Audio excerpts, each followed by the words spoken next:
The Time Machine. By H. G. Wells.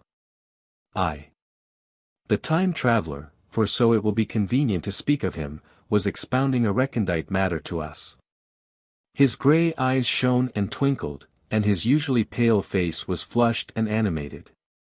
The fire burned brightly, and the soft radiance of the incandescent lights in the lilies of silver caught the bubbles that flashed and passed in our glasses. Our chairs, being his patents, embraced and caressed us rather than submitted to be sat upon, and there was that luxurious after-dinner atmosphere when thought roams gracefully free of the trammels of precision. And he put it to us in this way, marking the points with a lean forefinger, as we sat and lazily admired his earnestness over this new paradox, as we thought it, and his fecundity. You must follow me carefully. I shall have to controvert one or two ideas that are almost universally accepted. The geometry, for instance, they taught you at school is founded on a misconception. Is not that rather a large thing to expect us to begin upon? Said Philby, an argumentative person with red hair. I do not mean to ask you to accept anything without reasonable ground for it. You will soon admit as much as I need from you. You know of course that a mathematical line, a line of thickness nil, has no real existence. They taught you that? Neither has a mathematical plane. These things are mere abstractions. That is all right, said the psychologist. Nor, having only length, breadth, and thickness, can a cube have a real existence. There I object, said Philby. Of course a solid body may exist. All real things. So most people think. But wait a moment. Can an instantaneous cube exist? Don't follow you, said Philby. Can a cube that does not last for any time at all, have a real existence? Philby became pensive. Clearly, the time traveler proceeded, any real body must have extension in 4 directions, it must have length, breadth, thickness, and duration. But through a natural infirmity of the flesh, which I will explain to you in a moment, we incline to overlook this fact. There are really 4 dimensions, 3 which we call the 3 planes of space, and a 4th, time. There is, however, a tendency to draw an unreal distinction between the former 3 dimensions and the latter. Because it happens that our consciousness moves intermittently in one direction along the latter from the beginning to the end of our lives. That, said a very young man, making spasmodic efforts to relight his cigar over the lamp, that, very clear indeed. Now, it is very remarkable that this is so extensively overlooked, continued the time traveler, with a slight accession of cheerfulness. Really this is what is meant by the 4th dimension, though some people who talk about the 4th dimension do not know they mean it. It is only another way of looking at time. There is no difference between time and any of the 3 dimensions of space except that our consciousness moves along it. But some foolish people have got hold of the wrong side of that idea. You have all heard what they have to say about this 4th dimension. I have not, said the provincial mayor. It is simply this. That space, as our mathematicians have it, is spoken of as having 3 dimensions, which one may call length, breadth, and thickness, and is always definable by reference to 3 planes, each at right angles to the others. But some philosophical people have been asking why 3 dimensions particularly, why not another direction at right angles to the other 3, and have even tried to construct a 4-dimension geometry. Professor Simon Newcomb was expounding this to the New York Mathematical Society only a month or so ago. You know how on a flat surface, which has only 2 dimensions, we can represent a figure of a 3-dimensional solid. And similarly they think that by models of the dimensions they could represent one of 4, if they could master the perspective of the thing. See? I think so, murmured the provincial mayor, and, knitting his brows, he lapsed into an introspective state, his lips moving as one who repeats mystic words. Yes, I think I see it now, he said after some time, brightening in a quite transitory manner. Well, I do not mind telling you I have been at work upon this geometry of 4 dimensions for some time. Some of my results are curious. For instance, here is a portrait of a man at 8 years old, another at 15, another at 17, another at 23, and so on. All these are evidently sections, as it were, 3-dimensional representations of his 4-dimensioned being, which is a fixed and unalterable thing. Scientific people, proceeded the time traveler, after the pause required for the proper assimilation of this, know very well that time is only a kind of space. Here is a popular scientific diagram, a weather record. This line I trace with my finger shows the movement of the barometer. Yesterday it was so high, yesterday night it fell, then this morning it rose again, and so gently upward to here. Surely the mercury did not trace this line in any of the dimensions of space generally recognized. But certainly it traced such a line, and that line, therefore, we must conclude was along the time dimension. But, said the medical man, staring hard at a coal in the fire, if time is really only a 4th dimension of space, why is it, and why has it always been, regarded as something different? And why cannot we move in time as we move about in the other dimensions of space? The time traveler smiled. Are you sure we can move freely in space? Right and left we can go, backward and forward freely enough, and men always have done so. I admit we move freely in 2 dimensions. But how about up and down? Gravitation limits us there. Not exactly, said the medical man, there are balloons. But before the balloons, save for spasmodic jumping in the inequalities of the surface, man had no freedom of vertical movement. Still they could move a little up and down, said the medical man. Easier, far easier down than up. And you cannot move at all in time, you cannot get away from the present moment. My dear sir, that is just where you are wrong. That is just where the whole world has gone wrong. We are always getting away from the present movement. Our mental existences, which are immaterial and have no dimensions, are passing along the time dimension with a uniform velocity from the cradle to the grave. Just as we should travel down if we began our existence 50 miles above the Earth's surface. But the great difficulty is this, interrupted the psychologist. You can move about in all directions of space, but you cannot move about in time. That is the germ of my great discovery. But you are wrong to say that we cannot move about in time. For instance, if I am recalling an incident very vividly, I go back to the instant of its occurrence, I become absent-minded, as you say. I jump back for a moment. Of course we have no means of staying back for any length of time, any more than a savage or an animal has of staying 6 feet above the ground. But a civilized man is better off than the savage in this respect. He can go up against gravitation in a balloon, and why should he not hope that ultimately he may be able to stop or accelerate his drift along the time dimension, or even turn about and travel the other way? Oh, this, began Philby, is all. Why not, said the time traveler. It's against reason, said Philby. What reason, said the time traveler.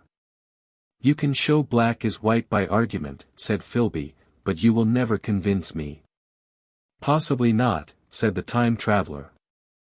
But now you begin to see the object of my investigations into the geometry of 4 dimensions. Long ago I had a vague inkling of a machine. To travel through time, exclaimed the very young man. That shall travel indifferently in any direction of space and time, as the driver determines. Philby contented himself with laughter. But I have experimental verification, said the time traveler. It would be remarkably convenient for the historian, the psychologist suggested. One might travel back and verify the accepted account of the Battle of Hastings, for instance. Don't you think you would attract attention, said the medical man. Our ancestors had no great tolerance for anachronisms. One might get one's Greek from the very lips of Homer and Plato, the very young man thought. In which case they would certainly plough you for the little go. The German scholars have improved Greek so much. Then there is the future, said the very young man, just think. One might invest all one's money, leave it to accumulate at interest, and hurry on ahead. To discover a society, said I, erected on a strictly communistic basis. Of all the wild extravagant theories, began the psychologist. Yes, so it seemed to me, and so I never talked of it until. Experimental verification, cried I. You are going to verify that? The experiment, cried Philby, who was getting brain-weary. Let's see your experiment anyhow, said the psychologist, though it's all humbug, you know. The time traveler smiled round at us. Then, still smiling faintly, and with his hands deep in his trousers pockets, he walked slowly out of the room, and we heard his slippers shuffling down the long passage to his laboratory. The psychologist looked at us. I wonder what he's got. Some sleight of hand trick or other, said the medical man, and Philby tried to tell us about a conjurer he had seen at Burslem, but before he had finished his preface the time traveler came back, and Philby's anecdote collapsed. The thing the time traveler held in his hand was a glittering metallic framework, scarcely larger than a small clock, and very delicately made. There was ivory in it, and some transparent crystalline substance. And now I must be explicit, for this that follows, unless his explanation is to be accepted, is an absolutely unaccountable thing. He took one of the small octagonal tables that were scattered about the room, and set it in front of the fire, with 2 legs on the hearthrug. On this table he placed the mechanism. Then he drew up a chair, and sat down. The only other object on the table was a small shaded lamp, the bright light of which fell upon the model. There were also perhaps a dozen candles about, 2 in brass candlesticks upon the mantel and several in sconces, so that the room was brilliantly illuminated. I sat in a low armchair nearest the fire, and I drew this forward so as to be almost between the time traveler and the fireplace. Philby sat behind him, looking over his shoulder. The medical man and the provincial mayor watched him in profile from the right, the psychologist from the left. The very young man stood behind the psychologist. We were all on the alert. It appears incredible to me that any kind of trick, however subtly conceived and however adroitly done, could have been played upon us under these conditions. The time traveler looked at us, and then at the mechanism. Well, said the psychologist. This little affair, said the time traveler, resting his elbows upon the table and pressing his hands together above the apparatus, is only a model. It is my plan for a machine to travel through time. You will notice that it looks singularly askew, and that there is an odd twinkling appearance about this bar, as though it was in some way unreal. He pointed to the part with his finger. Also, here is one little white lever, and here is another. The medical man got up out of his chair and peered into the thing. It's beautifully made, he said. It took 2 years to make, retorted the time traveler.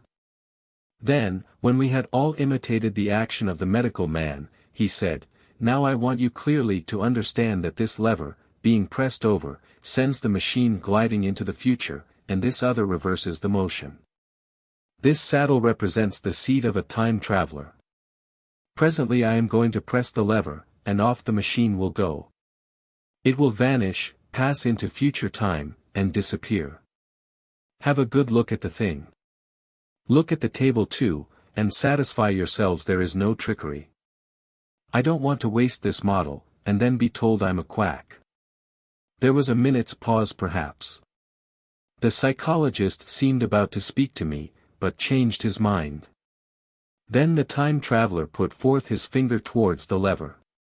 No, he said suddenly. Lend me your hand. And turning to the psychologist, he took that individual's hand in his own and told him to put out his forefinger. So that it was the psychologist himself who sent forth the model time machine on its interminable voyage. We all saw the lever turn. I am absolutely certain there was no trickery. There was a breath of wind, and the lamp flame jumped. One of the candles on the mantel was blown out, and the little machine suddenly swung round, became indistinct, was seen as a ghost for a second perhaps, as an eddy of faintly glittering brass and ivory, and it was gone, vanished. Save for the lamp, the table was bare. Everyone was silent for a minute. Then Philby said he was damned. The psychologist recovered from his stupor, and suddenly looked under the table. At that the time traveler laughed cheerfully. Well, he said, with a reminiscence of the psychologist. Then, getting up, he went to the tobacco jar on the mantel, and with his back to us began to fill his pipe. We stared at each other.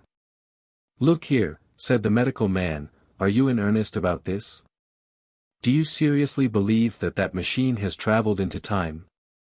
Certainly, said the time traveler, stooping to light a spill at the fire. Then he turned, lighting his pipe, to look at the psychologist's face. The psychologist, to show that he was not unhinged, helped himself to a cigar and tried to light it uncut.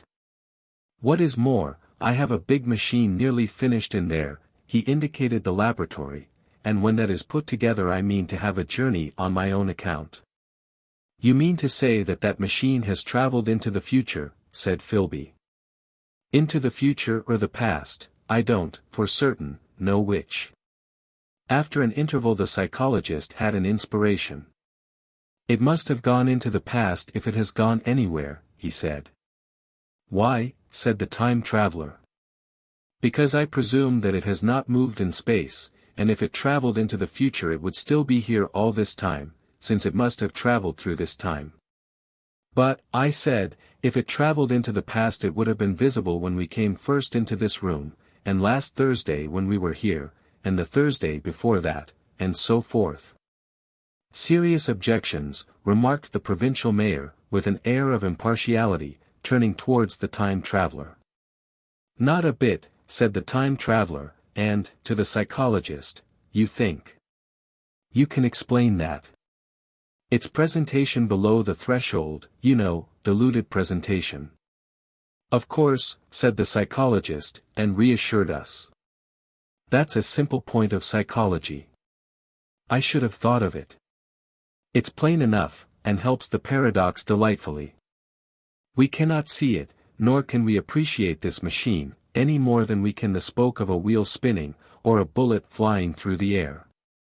If it is traveling through time 50 times or 100 times faster than we are, if it gets through a minute while we get through a second, the impression it creates will of course be only 1/50th or 100th of what it would make if it were not traveling in time.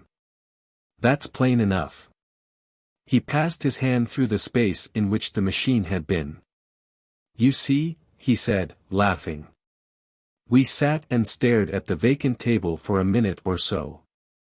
Then the time traveler asked us what we thought of it all. It sounds plausible enough tonight, said the medical man, but wait until tomorrow. Wait for the common sense of the morning. Would you like to see the time machine itself? Asked the time traveler. And therewith, taking the lamp in his hand, he led the way down the long, drafty corridor to his laboratory. I remember vividly the flickering light, his queer, broad head in silhouette, the dance of the shadows, how we all followed him, puzzled but incredulous. And how there in the laboratory we beheld a larger edition of the little mechanism which we had seen vanish from before our eyes. Parts were of nickel, parts of ivory, parts had certainly been filed or sawn out of rock crystal. The thing was generally complete, but the twisted crystalline bars lay unfinished upon the bench beside some sheets of drawings, and I took one up for a better look at it.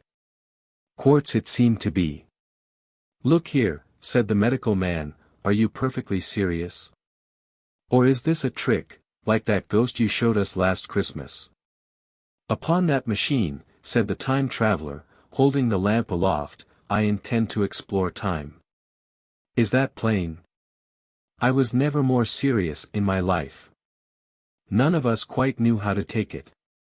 I caught Philby's eye over the shoulder of the medical man, and he winked at me solemnly. 2. I think that at that time none of us quite believed in the time machine. The fact is, The time traveler was one of those men who are too clever to be believed. You never felt that you saw all round him, you always suspected some subtle reserve, some ingenuity in ambush, behind his lucid frankness. Had Philby shown the model and explained the matter in the time traveler's words, we should have shown him far less skepticism. For we should have perceived his motives. A pork butcher could understand Philby. But the time traveler had more than a touch of whim among his elements, and we distrusted him. Things that would have made the frame of a less clever man seem tricks in his hands. It is a mistake to do things too easily. The serious people who took him seriously never felt quite sure of his deportment. They were somehow aware that trusting their reputations for judgment with him was like furnishing a nursery with eggshell china. So I don't think any of us said very much about time traveling in the interval between that Thursday and the next, though its odd potentialities ran, no doubt, in most of our minds, its plausibility, that is, its practical incredibleness. The curious possibilities of anachronism and of utter confusion it suggested. For my own part, I was particularly preoccupied with the trick of the model. That I remember discussing with the medical man, whom I met on Friday at the Linnean. He said he had seen a similar thing at Tübingen, and laid considerable stress on the blowing out of the candle. But how the trick was done he could not explain. The next Thursday I went again to Richmond. I suppose I was one of the time traveler's most constant guests, and, arriving late, found 4 or 5 men already assembled in his drawing-room. The medical man was standing before the fire with a sheet of paper in one hand and his watch in the other. I looked round for the time traveler, and, "It's 7:30 now," said the medical man. "I suppose we'd better have dinner." "Where's?" said I, naming our host. "You've just come." "It's rather odd. He's unavoidably detained. He asks me in this note to lead off with dinner at 7 if he's not back. Says he'll explain when he comes." "It seems a pity to let the dinner spoil," said the editor of a well-known daily paper, and thereupon the doctor rang the bell. The psychologist was the only person besides the doctor and myself who had attended the previous dinner. The other men were the editor aforementioned, a certain journalist, and another, a quiet, shy man with a beard, whom I didn't know, and who, as far as my observation went, never opened his mouth all the evening. There was some speculation at the dinner table about the time traveler's absence, and I suggested time traveling, in a half-jocular spirit. The editor wanted that explained to him, and the psychologist volunteered a wooden account of the ingenious paradox and trick we had witnessed that day week. He was in the midst of his exposition when the door from the corridor opened slowly and without noise. I was facing the door, and saw it first. "Hello," I said. "At last." And the door opened wider, and the time traveler stood before us. I gave a cry of surprise. "Good heavens! Man, what's the matter?" cried the medical man, who saw him next. And the whole tableful turned towards the door. He was in an amazing plight. His coat was dusty and dirty, and smeared with green down the sleeves, his hair disordered, and as it seemed to me grayer, either with dust and dirt or because its color had actually faded. His face was ghastly pale. His chin had a brown cut on it, a cut half-healed. His expression was haggard and drawn, as by intense suffering. For a moment he hesitated in the doorway, as if he had been dazzled by the light. Then he came into the room. He walked with just such a limp as I have seen in footsore tramps. We stared at him in silence, expecting him to speak. He said not a word, but came painfully to the table, and made a motion towards the wine. The editor filled a glass of champagne, and pushed it towards him. He drained it, and it seemed to do him good, for he looked round the table, and the ghost of his old smile flickered across his face. "What on earth have you been up to, man?" said the doctor. The time traveler did not seem to hear. "Don't let me disturb you," he said, with a certain faltering articulation. "I'm all right." He stopped, held out his glass for more, and took it off at a draught. "That's good," he said. His eyes grew brighter, and a faint color came into his cheeks. His glance flickered over our faces with a certain dull approval, and then went round the warm and comfortable room. Then he spoke again, still as it were feeling his way among his words. "I'm going to wash and dress, and then I'll come down and explain things. Save me some of that mutton. I'm starving for a bit of meat." He looked across at the editor, who was a rare visitor, and hoped he was all right. The editor began a question. "Tell you presently," said the time traveler. "I'm funny. Be all right in a minute." He put down his glass, and walked towards the staircase door. Again I remarked his lameness and the soft padding sound of his footfall, and standing up in my place, I saw his feet as he went out. He had nothing on them but a pair of tattered blood-stained socks. Then the door closed upon him. I had half a mind to follow, till I remembered how he detested any fuss about himself. For a minute, perhaps, my mind was wool-gathering. Then, remarkable behavior of an eminent scientist, I heard the editor say, thinking, after his wont, in headlines. And this brought my attention back to the bright dinner table. "What's the game?" said the journalist. "Has he been doing the amateur cadger?" "I don't follow." I met the eye of the psychologist, and read my own interpretation in his face. I thought of the time traveler limping painfully upstairs. I don't think anyone else had noticed his lameness. The first to recover completely from this surprise was the medical man, who rang the bell. The time traveler hated to have servants waiting at dinner, for a hot plate. At that the editor turned to his knife and fork with a grunt, and the silent man followed suit. The dinner was resumed. Conversation was exclamatory for a little while, with gaps of wonderment, and then the editor got fervent in his curiosity. "Does our friend eke out his modest income with a crossing? Or has he his Nebuchadnezzar phases?" he inquired. "I feel assured it's this business of the time machine," I said, and took up the psychologist's account of our previous meeting. The new guests were frankly incredulous. The editor raised objections. What was this time traveling?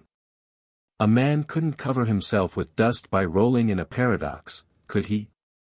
And then, as the idea came home to him, he resorted to caricature. Hadn't they any clothes brushes in the future? The journalist too, would not believe at any price, and joined the editor in the easy work of heaping ridicule on the whole thing. They were both the new kind of journalist, very joyous, irreverent young men. Our special correspondent in the Day After Tomorrow reports, the journalist was saying, or rather shouting, when the time traveler came back. He was dressed in ordinary evening clothes, and nothing save his haggard look remained of the change that had startled me. "I say," said the editor hilariously, "these chaps here say you have been traveling into the middle of next week. Tell us all about little Roseberry, will you? What will you take for the lot?" The time traveler came to the place reserved for him without a word. He smiled quietly, in his old way. "Where's my mutton?" he said. "What a treat it is to stick a fork into meat again." "Story," cried the editor. "Story be damned," said the time traveler. "I want something to eat. I won't say a word until I get some peptone into my arteries." "Thanks. And the salt?" "One word," said I, "have you been time traveling?" "Yes," said the time traveler, with his mouth full, nodding his head. "I'd give $1 a line for a verbatim note," said the editor. The time traveler pushed his glass towards the silent man and rang it with his fingernail, at which the silent man, who had been staring at his face, started convulsively, and poured him wine. The rest of the dinner was uncomfortable. For my own part, sudden questions kept on rising to my lips, and I dare say it was the same with the others. The journalist tried to relieve the tension by telling anecdotes of Hetty Potter. The time traveler devoted his attention to his dinner, and displayed the appetite of a tramp. The medical man smoked a cigarette, and watched the time traveler through his eyelashes. The silent man seemed even more clumsy than usual, and drank champagne with regularity and determination out of sheer nervousness. At last the time traveler pushed his plate away, and looked round us. "I suppose I must apologize," he said. "I was simply starving. I've had a most amazing time." He reached out his hand for a cigar, and cut the end. "But come into the smoking room. It's too long a story to tell over greasy plates." And ringing the bell in passing, he led the way into the adjoining room. "You have told blank, and dash, and chose about the machine," he said to me, leaning back in his easy chair and naming the 3 new guests. "But the thing's a mere paradox," said the editor. "I can't argue tonight. I don't mind telling you the story, but I can't argue. I will," he went on, "tell you the story of what has happened to me, if you like, but you must refrain from interruptions. I want to tell it. Badly. Most of it will sound like lying. So be it. It's true, every word of it, all the same. I was in my laboratory at 4 o'clock, and since then. I've lived 8 days, such days as no human being ever lived before. I'm nearly worn out, but I shan't sleep till I've told this thing over to you. Then I shall go to bed. But no interruptions. Is it agreed?" "Agreed," said the editor, and the rest of us echoed, "Agreed." And with that the time traveler began his story as I have set it forth. He sat back in his chair at first, and spoke like a weary man. Afterwards he got more animated. In writing it down I feel with only too much keenness the inadequacy of pen and ink, and, above all, my own inadequacy, to express its quality. You read, I will suppose, attentively enough. But you cannot see the speaker's white, sincere face in the bright circle of the little lamp, nor hear the intonation of his voice. You cannot know how his expression followed the turns of his story. Most of us hearers were in shadow, for the candles in the smoking room had not been lighted, and only the face of the journalist and the legs of the silent man from the knees downward were illuminated. At first we glanced now and again at each other. After a time we ceased to do that, and looked only at the time traveler's face. 3. I told some of you last Thursday of the principles of the time machine, and showed you the actual thing itself, incomplete in the workshop. There it is now, a little travel-worn, truly. And one of the ivory bars is cracked, and a brass rail bent, but the rest of it sound enough. I expected to finish it on Friday, but on Friday, when the putting together was nearly done, I found that one of the nickel bars was exactly 1 inch too short, and this I had to get remade, so that the thing was not complete until this morning. It was at 10 o'clock today that the first of all time machines began its career. I gave it a last tap, tried all the screws again, put one more drop of oil on the quartz rod, and sat myself in the saddle. I suppose a suicide who holds a pistol to his skull feels much the same wonder at what will come next as I felt then.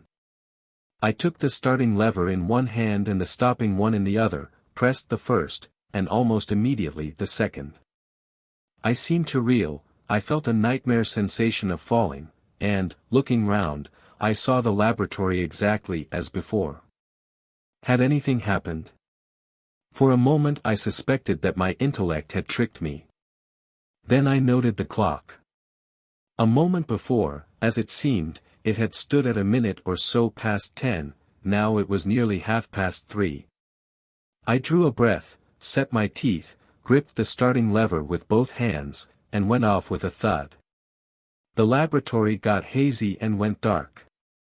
Mrs. Watchett came in and walked, apparently without seeing me, towards the garden door. I suppose it took her a minute or so to traverse the place, but to me she seemed to shoot across the room like a rocket. I pressed the lever over to its extreme position.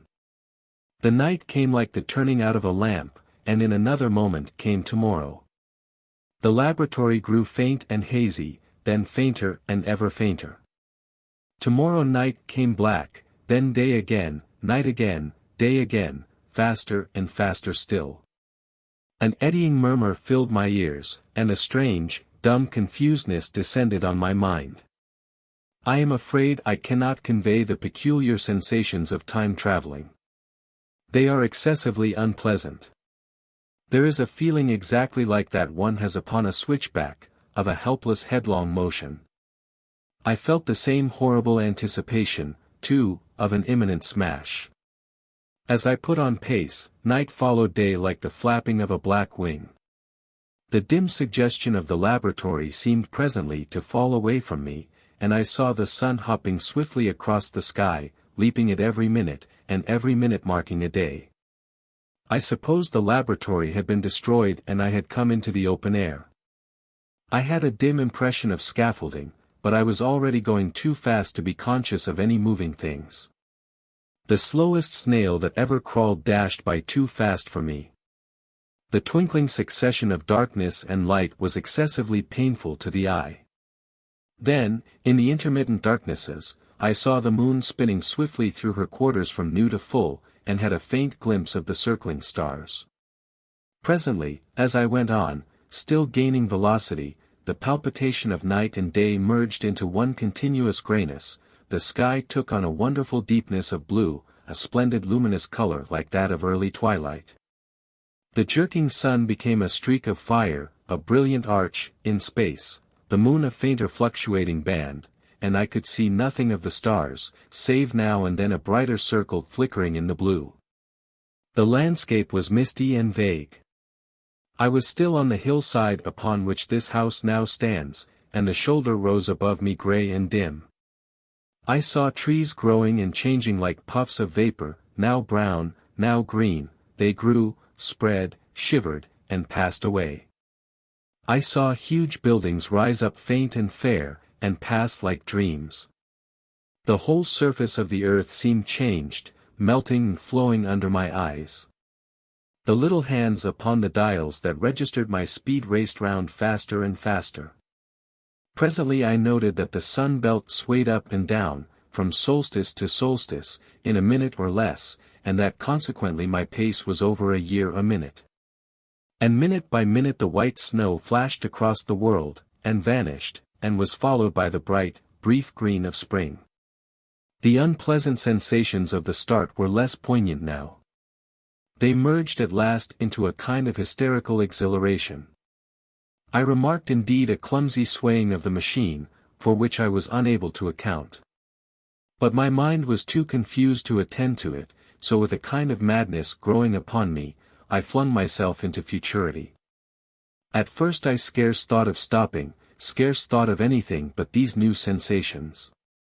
But presently a fresh series of impressions grew up in my mind, a certain curiosity and therewith a certain dread, until at last they took complete possession of me.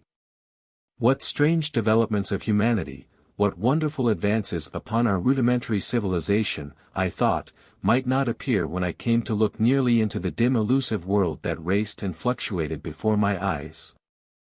I saw great and splendid architecture rising about me, more massive than any buildings of our own time, and yet, as it seemed, built of glimmer and mist. I saw a richer green flow up the hillside, and remain there, without any wintry intermission. Even through the veil of my confusion the earth seemed very fair. And so my mind came round to the business of stopping. The peculiar risk lay in the possibility of my finding some substance in the space which I, or the machine, occupied. So long as I travelled at a high velocity through time, this scarcely mattered, I was, so to speak, attenuated, was slipping like a vapor through the interstices of intervening substances. But to come to a stop involved the jamming of myself, molecule by molecule, into whatever lay in my way. Meant bringing my atoms into such intimate contact with those of the obstacle that a profound chemical reaction, possibly a far-reaching explosion, would result, and blow myself and my apparatus out of all possible dimensions, into the unknown. This possibility had occurred to me again and again while I was making the machine, but then I had cheerfully accepted it as an unavoidable risk, one of the risks a man has got to take. Now the risk was inevitable, I no longer saw it in the same cheerful light. The fact is that insensibly, the absolute strangeness of everything, the sickly jarring and swaying of the machine, above all, the feeling of prolonged falling, had absolutely upset my nerve. I told myself that I could never stop, and with a gust of petulance I resolved to stop forthwith. Like an impatient fool, I lugged over the lever, and incontinently the thing went reeling over, and I was flung headlong through the air. There was the sound of a clap of thunder in my ears. I may have been stunned for a moment. A pitiless hail was hissing round me, and I was sitting on soft turf in front of the overset machine. Everything still seemed grey, but presently I remarked that the confusion in my ears was gone. I looked round me. I was on what seemed to be a little lawn in a garden, surrounded by rhododendron bushes, and I noticed that their mauve and purple blossoms were dropping in a shower under the beating of the hailstones. The rebounding, dancing hail hung in a cloud over the machine, and drove along the ground like smoke. In a moment I was wet to the skin. "Fine hospitality," said I, "to a man who has travelled innumerable years to see you." Presently I thought what a fool I was to get wet. I stood up and looked round me. A colossal figure, carved apparently in some white stone, loomed indistinctly beyond the rhododendrons through the hazy downpour. But all else of the world was invisible. My sensations would be hard to describe. As the columns of hail grew thinner, I saw the white figure more distinctly. It was very large, for a silver birch tree touched its shoulder. It was of white marble, in shape something like a winged sphinx, but the wings, instead of being carried vertically at the sides, were spread so that it seemed to hover. The pedestal, it appeared to me, was of bronze, and was thick with verdigris. It chanced that the face was towards me, the sightless eyes seemed to watch me, there was the faint shadow of a smile on the lips. It was greatly weather-worn, and that imparted an unpleasant suggestion of disease. I stood looking at it for a little space, half a minute, perhaps, or half an hour. It seemed to advance and to recede as the hail drove before it denser or thinner. At last I tore my eyes from it for a moment and saw that the hail curtain had worn threadbare, and that the sky was lightening with the promise of the sun. I looked up again at the crouching white shape, and the full temerity of my voyage came suddenly upon me. What might appear when that hazy curtain was altogether withdrawn? What might not have happened to men? What if cruelty had grown into a common passion? What if in this interval the race had lost its manliness and had developed into something inhuman, unsympathetic, and overwhelmingly powerful? I might seem some old-world savage animal, only the more dreadful and disgusting for our common likeness, a foul creature to be incontinently slain. Already I saw other vast shapes, huge buildings with intricate parapets and tall columns, with a wooded hillside dimly creeping in upon me through the lessening storm. I was seized with a panic fear. I turned frantically to the time machine, and strove hard to readjust it. As I did so the shafts of the sun smote through the thunderstorm. The grey downpour was swept aside and vanished like the trailing garments of a ghost. Above me, in the intense blue of the summer sky, some faint brown shreds of cloud whirled into nothingness. The great buildings about me stood out clear and distinct, shining with the wet of the thunderstorm, and picked out in white by the unmelted hailstones piled along their courses. I felt naked in a strange world. I felt as perhaps a bird may feel in the clear air, knowing the hawk wings above and will swoop. My fear grew to frenzy. I took a breathing space, set my teeth, and again grappled fiercely, wrist and knee, with the machine. It gave under my desperate onset and turned over. It struck my chin violently. One hand on the saddle, the other on the lever, I stood panting heavily in attitude to mount again. But with this recovery of a prompt retreat my courage recovered. I looked more curiously and less fearfully at this world of the remote future. In a circular opening, high up in the wall of the nearer house, I saw a group of figures clad in rich soft robes. They had seen me, and their faces were directed towards me. Then I heard voices approaching me. Coming through the bushes by the white sphinx were the heads and shoulders of men running. One of these emerged in a pathway leading straight to the little lawn upon which I stood with my machine. He was a slight creature, perhaps 4 feet high, clad in a purple tunic, girdled at the waist with a leather belt. Sandals or buskins, I could not clearly distinguish which, were on his feet. His legs were bare to the knees, and his head was bare. Noticing that, I noticed for the first time how warm the air was. He struck me as being a very beautiful and graceful creature, but indescribably frail. His flushed face reminded me of the more beautiful kind of consumptive, that hectic beauty of which we used to hear so much. At the sight of him I suddenly regained confidence. I took my hands from the machine. 4. In another moment we were standing face to face, I and this fragile thing out of futurity. He came straight up to me and laughed into my eyes.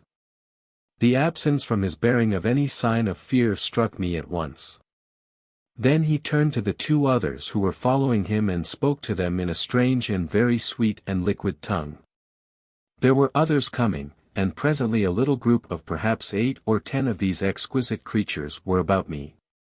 One of them addressed me. It came into my head, oddly enough, that my voice was too harsh and deep for them. So I shook my head, and, pointing to my ears, shook it again. He came a step forward, hesitated, and then touched my hand. Then I felt other soft little tentacles upon my back and shoulders. They wanted to make sure I was real. There was nothing in this at all alarming. Indeed, there was something in these pretty little people that inspired confidence, a graceful gentleness, a certain childlike ease. And besides, they looked so frail that I could fancy myself flinging the whole dozen of them about like 9 pins. But I made a sudden motion to warn them when I saw their little pink hands feeling at the time machine. Happily then, when it was not too late, I thought of a danger I had hitherto forgotten, and reaching over the bars of the machine I unscrewed the little levers that would set it in motion, and put these in my pocket. Then I turned again to see what I could do in the way of communication. And then, looking more nearly into their features, I saw some further peculiarities in their Dresden china type of prettiness. Their hair, which was uniformly curly, came to a sharp end at the neck and cheek. There was not the faintest suggestion of it on the face, and their ears were singularly minute. The mouths were small, with bright red, rather thin lips, and the little chins ran to a point. The eyes were large and mild. And, this may seem egotism on my part, I fancied even that there was a certain lack of the interest I might have expected in them. As they made no effort to communicate with me, but simply stood round me smiling and speaking in soft cooing notes to each other, I began the conversation. I pointed to the time machine and to myself. Then hesitating for a moment how to express time, I pointed to the sun. At once a quaintly pretty little figure in checkered purple and white followed my gesture, and then astonished me by imitating the sound of thunder. For a moment I was staggered, though the import of his gesture was plain enough. The question had come into my mind abruptly, were these creatures fools? You may hardly understand how it took me. You see, I had always anticipated that the people of the year 800 and 2000 odd would be incredibly in front of us in knowledge, art, everything. Then one of them suddenly asked me a question that showed him to be on the intellectual level of one of our 5-year-old children, asked me, in fact, if I had come from the sun in a thunderstorm. It let loose the judgment I had suspended upon their clothes, their frail light limbs, and fragile features. A flow of disappointment rushed across my mind. For a moment I felt that I had built the time machine in vain. I nodded, pointed to the sun, and gave them such a vivid rendering of a thunderclap as startled them. They all withdrew a pace or so and bowed. Then came one laughing towards me, carrying a chain of beautiful flowers altogether new to me, and put it about my neck. The idea was received with melodious applause. And presently they were all running to and fro for flowers, and laughingly flinging them upon me until I was almost smothered with blossom. You who have never seen the like can scarcely imagine what delicate and wonderful flowers countless years of culture had created. Then someone suggested that their playthings should be exhibited in the nearest building, and so I was led past the Sphinx of white marble, which had seemed to watch me all the while with a smile at my astonishment, towards a vast grey edifice of fretted stone. As I went with them, the memory of my confident anticipations of a profoundly grave and intellectual posterity came, with irresistible merriment, to my mind. The building had a huge entry, and was altogether of colossal dimensions.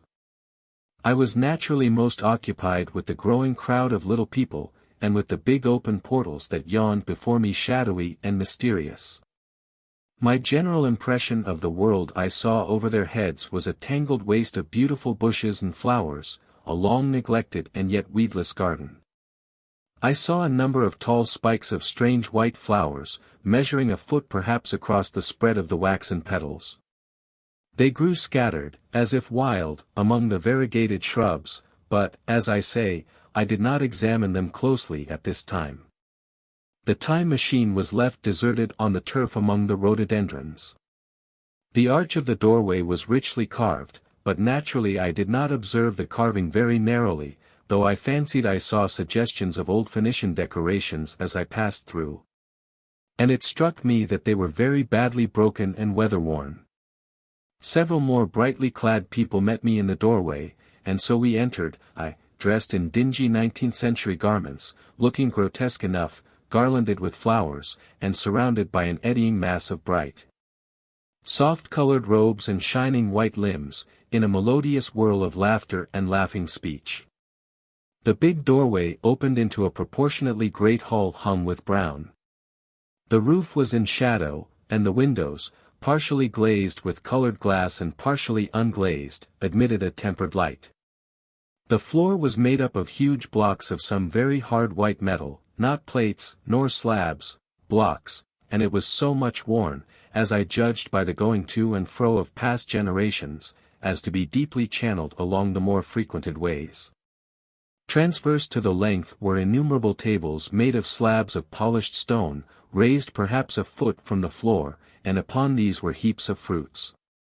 Some I recognized as a kind of hypertrophied raspberry and orange, but for the most part they were strange. Between the tables was scattered a great number of cushions. Upon these my conductors seated themselves, signing for me to do likewise. With a pretty absence of ceremony they began to eat the fruit with their hands, flinging peel and stalks, and so forth, into the round openings in the sides of the tables. I was not loath to follow their example, for I felt thirsty and hungry. As I did so I surveyed the hall at my leisure. And perhaps the thing that struck me most was its dilapidated look. The stained glass windows, which displayed only a geometrical pattern, were broken in many places, and the curtains that hung across the lower end were thick with dust. And it caught my eye that the corner of the marble table near me was fractured. Nevertheless, the general effect was extremely rich and picturesque. There were, perhaps, a couple of hundred people dining in the hall, and most of them, seated as near to me as they could come, were watching me with interest, their little eyes shining over the fruit they were eating. All were clad in the same soft and yet strong, silky material. Fruit, by the by, was all their diet. These people of the remote future were strict vegetarians, and while I was with them, in spite of some carnal cravings, I had to be frugivorous also. Indeed, I found afterwards that horses, cattle, sheep, dogs, had followed the ichthyosaurus into extinction. But the fruits were very delightful. One, in particular, that seemed to be in season all the time I was there, a flowery thing in a three-sided husk, was especially good, and I made it my staple.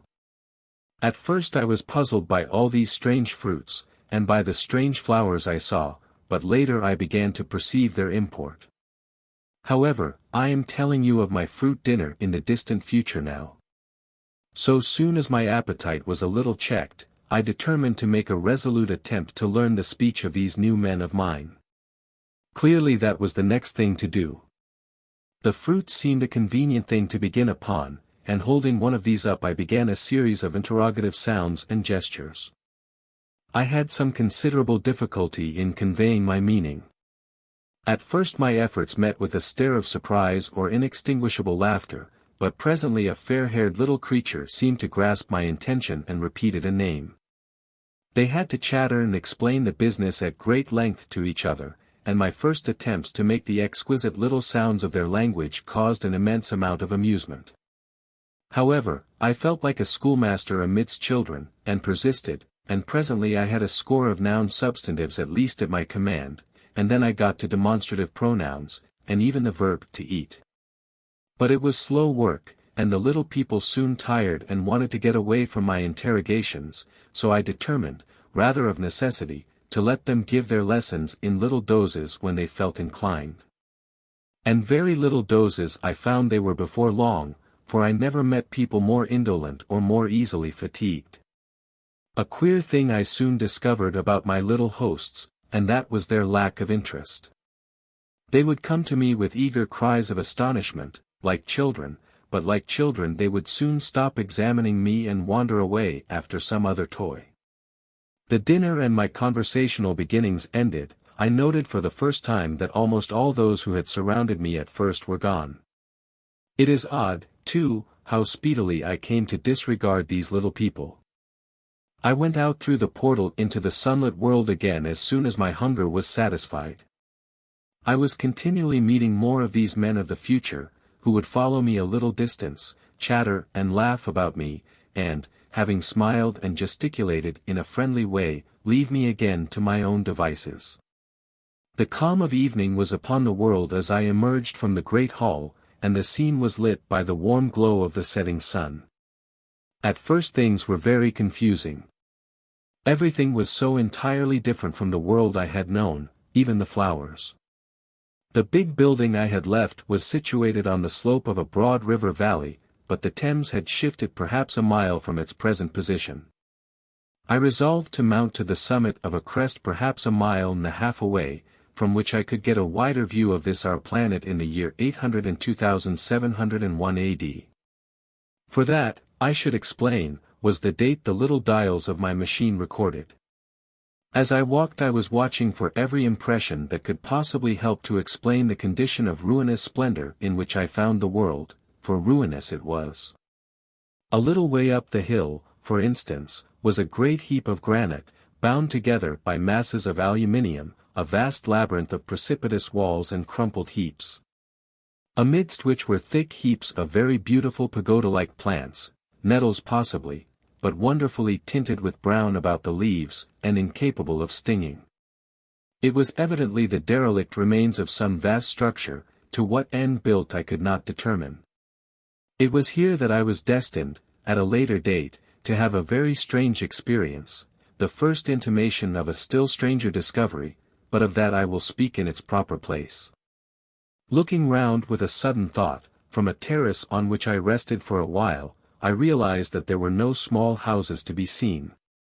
Apparently the single house, and possibly even the household, had vanished.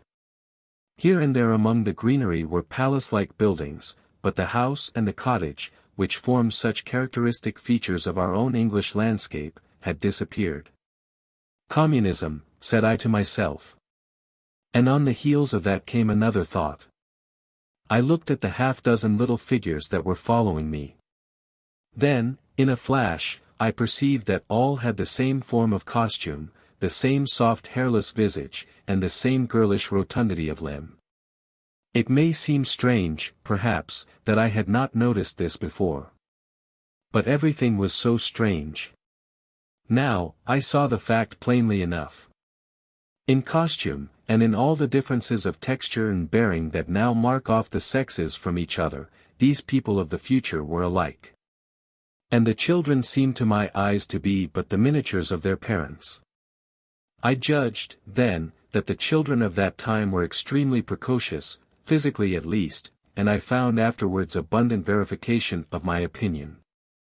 Seeing the ease and security in which these people were living, I felt that this close resemblance of the sexes was after all what one would expect. For the strength of a man and the softness of a woman, the institution of the family, and the differentiation of occupations are mere militant necessities of an age of physical force. Where population is balanced and abundant, much childbearing becomes an evil rather than a blessing to the state.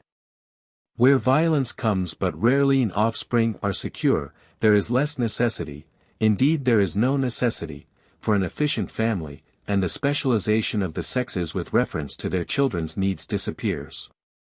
We see some beginnings of this even in our own time, and in this future age it was complete. This, I must remind you, was my speculation at the time. Later, I was to appreciate how far it fell short of the reality. While I was musing upon these things, my attention was attracted by a pretty little structure, like a well under a cupola. I thought in a transitory way of the oddness of wells still existing, and then resumed the thread of my speculations. There were no large buildings towards the top of the hill, and as my walking powers were evidently miraculous, I was presently left alone for the first time. With a strange sense of freedom and adventure I pushed on up to the crest. There I found a seat of some yellow metal that I did not recognize, corroded in places with a kind of pinkish rust and half smothered in soft moss, the armrests cast and filed into the resemblance of griffins' heads. I sat down on it, and I surveyed the broad view of our old world under the sunset of that long day. It was as sweet and fair a view as I have ever seen. The sun had already gone below the horizon and the west was flaming gold, touched with some horizontal bars of purple and crimson. Below was the valley of the Thames, in which the river lay like a band of burnished steel. I have already spoken of the great palaces dotted about among the variegated greenery, some in ruins and some still occupied. Here and there rose a white or silvery figure in the waste garden of the earth, here and there came the sharp vertical line of some cupola or obelisk. There were no hedges, no signs of proprietary rights, no evidences of agriculture. The whole earth had become a garden. So watching, I began to put my interpretation upon the things I had seen, and as it shaped itself to me that evening, my interpretation was something in this way. Afterwards I found I had got only a half-truth, or only a glimpse of one facet of the truth.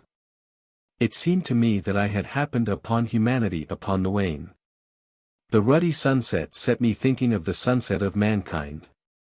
For the first time I began to realize an odd consequence of the social effort in which we are at present engaged. And yet, come to think, it is a logical consequence enough. Strength is the outcome of need, security sets a premium on feebleness. The work of ameliorating the conditions of life, the true civilizing process that makes life more and more secure, had gone steadily on to a climax. One triumph of a united humanity over nature had followed another. Things that are now mere dreams had become projects deliberately put in hand and carried forward. And the harvest was what I saw. After all, the sanitation and the agriculture of today are still in the rudimentary stage. The science of our time has attacked but a little department of the field of human disease, but even so, it spreads its operations very steadily and persistently. Our agriculture and horticulture destroy a weed just here and there and cultivate perhaps a score or so of wholesome plants, leaving the greater number to fight out a balance as they can. We improve our favorite plants and animals, and how few they are, gradually by selective breeding, now a new and better peach, now a seedless grape, now a sweeter and larger flower, now a more convenient breed of cattle. We improve them gradually, because our ideals are vague and tentative, and our knowledge is very limited, because nature, too, is shy and slow in our clumsy hands. Some day all this will be better organized, and still better. That is the drift of the current in spite of the eddies. The whole world will be intelligent, educated, and cooperating, things will move faster and faster towards the subjugation of nature. In the end, wisely and carefully we shall readjust the balance of animal and vegetable meat to suit our human needs. This adjustment, I say, must have been done, and done well.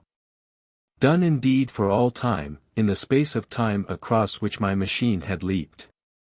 The air was free from gnats, the earth from weeds or fungi, everywhere were fruits and sweet and delightful flowers, brilliant butterflies flew hither and thither. The ideal of preventive medicine was attained. Diseases had been stamped out. I saw no evidence of any contagious diseases during all my stay. And I shall have to tell you later that even the processes of putrefaction and decay had been profoundly affected by these changes. Social triumphs, too, had been effected. I saw mankind housed in splendid shelters, gloriously clothed, and as yet I had found them engaged in no toil. There were no signs of struggle, neither social nor economical struggle. The shop, the advertisement, traffic, all that commerce which constitutes the body of our world, was gone. It was natural on that golden evening that I should jump at the idea of a social paradise. The difficulty of increasing population had been met, I guessed, and population had ceased to increase. But with this change in condition comes inevitably adaptations to the change.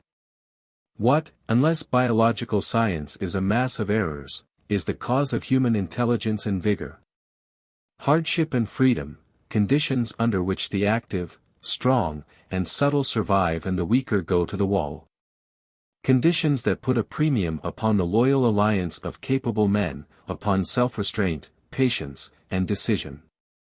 And the institution of the family, and the emotions that arise therein, the fierce jealousy, the tenderness for offspring, parental self-devotion, all found their justification and support in the imminent dangers of the young. Now, where are these imminent dangers? There is a sentiment arising, and it will grow, against connubial jealousy, against fierce maternity, against passion of all sorts. Unnecessary things now, and things that make us uncomfortable, savage survivals, discords in a refined and pleasant life. I thought of the physical slightness of the people, their lack of intelligence, and those big abundant ruins, and it strengthened my belief in a perfect conquest of nature, for after the battle comes quiet. Humanity had been strong, energetic, and intelligent, and had used all its abundant vitality to alter the conditions under which it lived. And now came the reaction of the altered conditions. Under the new conditions of perfect comfort and security, that restless energy, that with us is strength, would become weakness. Even in our own time certain tendencies and desires, once necessary to survival, are a constant source of failure. Physical courage and the love of battle, for instance, are no great help, may even be hindrances, to a civilized man. And in a state of physical balance and security, power, intellectual as well as physical, would be out of place. For countless years I judged there had been no danger of war or solitary violence, no danger from wild beasts, no wasting disease to require strength of constitution, no need of toil. For such a life, what we should call the weak are as well equipped as the strong, are indeed no longer weak. Better equipped indeed they are, for the strong would be fretted by an energy for which there was no outlet. No doubt the exquisite beauty of the buildings I saw was the outcome of the last surgings of the now purposeless energy of mankind before it settled down into perfect harmony with the conditions under which it lived, the flourish of that triumph which began the last great peace. This has ever been the fate of energy in security, it takes to art and to eroticism, and then come languor and decay. Even this artistic impetus would at last die away, had almost died in the time I saw. To adorn themselves with flowers, to dance, to sing in the sunlight, so much was left of the artistic spirit, and no more. Even that would fade in the end into a contented inactivity. We are kept keen on the grindstone of pain and necessity, and, it seemed to me, that here was that hateful grindstone broken at last. As I stood there in the gathering dark I thought that in this simple explanation I had mastered the problem of the world, mastered the whole secret of these delicious people. Possibly the checks they had devised for the increase of population had succeeded too well, and their numbers had rather diminished than kept stationary. That would account for the abandoned ruins. Very simple was my explanation, and plausible enough, as most wrong theories are. As I stood there musing over this too perfect triumph of man, the full moon, yellow and gibbous, came up out of an overflow of silver light in the northeast. The bright little figures ceased to move about below, a noiseless owl flitted by, and I shivered with the chill of the night. I determined to descend and find where I could sleep. I looked for the building I knew. Then my eye traveled along to the figure of the white sphinx upon the pedestal of bronze, growing distinct as the light of the rising moon grew brighter. I could see the silver birch against it. There was the tangle of rhododendron bushes, black in the pale light, and there was the little lawn. I looked at the lawn again. A queer doubt chilled my complacency. No, said I stoutly to myself, that was not the lawn. But it was the lawn. For the white leprous face of the Sphinx was towards it. Can you imagine what I felt as this conviction came home to me? But you cannot. The time machine was gone.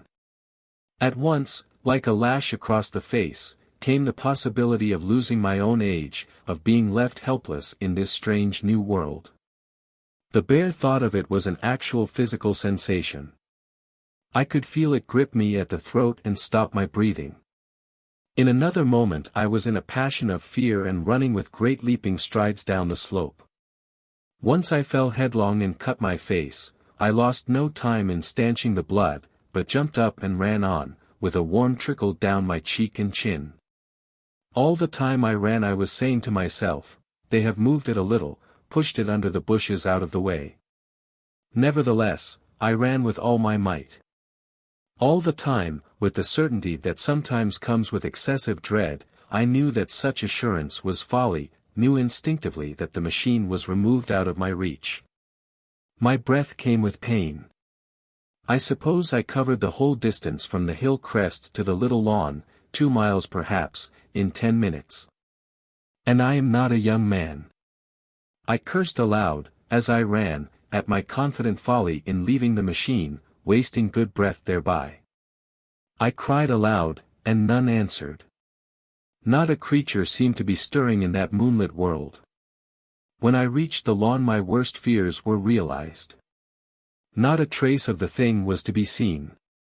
I felt faint and cold when I faced the empty space among the black tangle of bushes. I ran round it furiously, as if the thing might be hidden in a corner, and then stopped abruptly, with my hands clutching my hair. Above me towered the Sphinx, upon the bronze pedestal, white, shining, leprous, in the light of the rising moon. It seemed to smile in mockery of my dismay. I might have consoled myself by imagining the little people had put the mechanism in some shelter for me, had I not felt assured of their physical and intellectual inadequacy.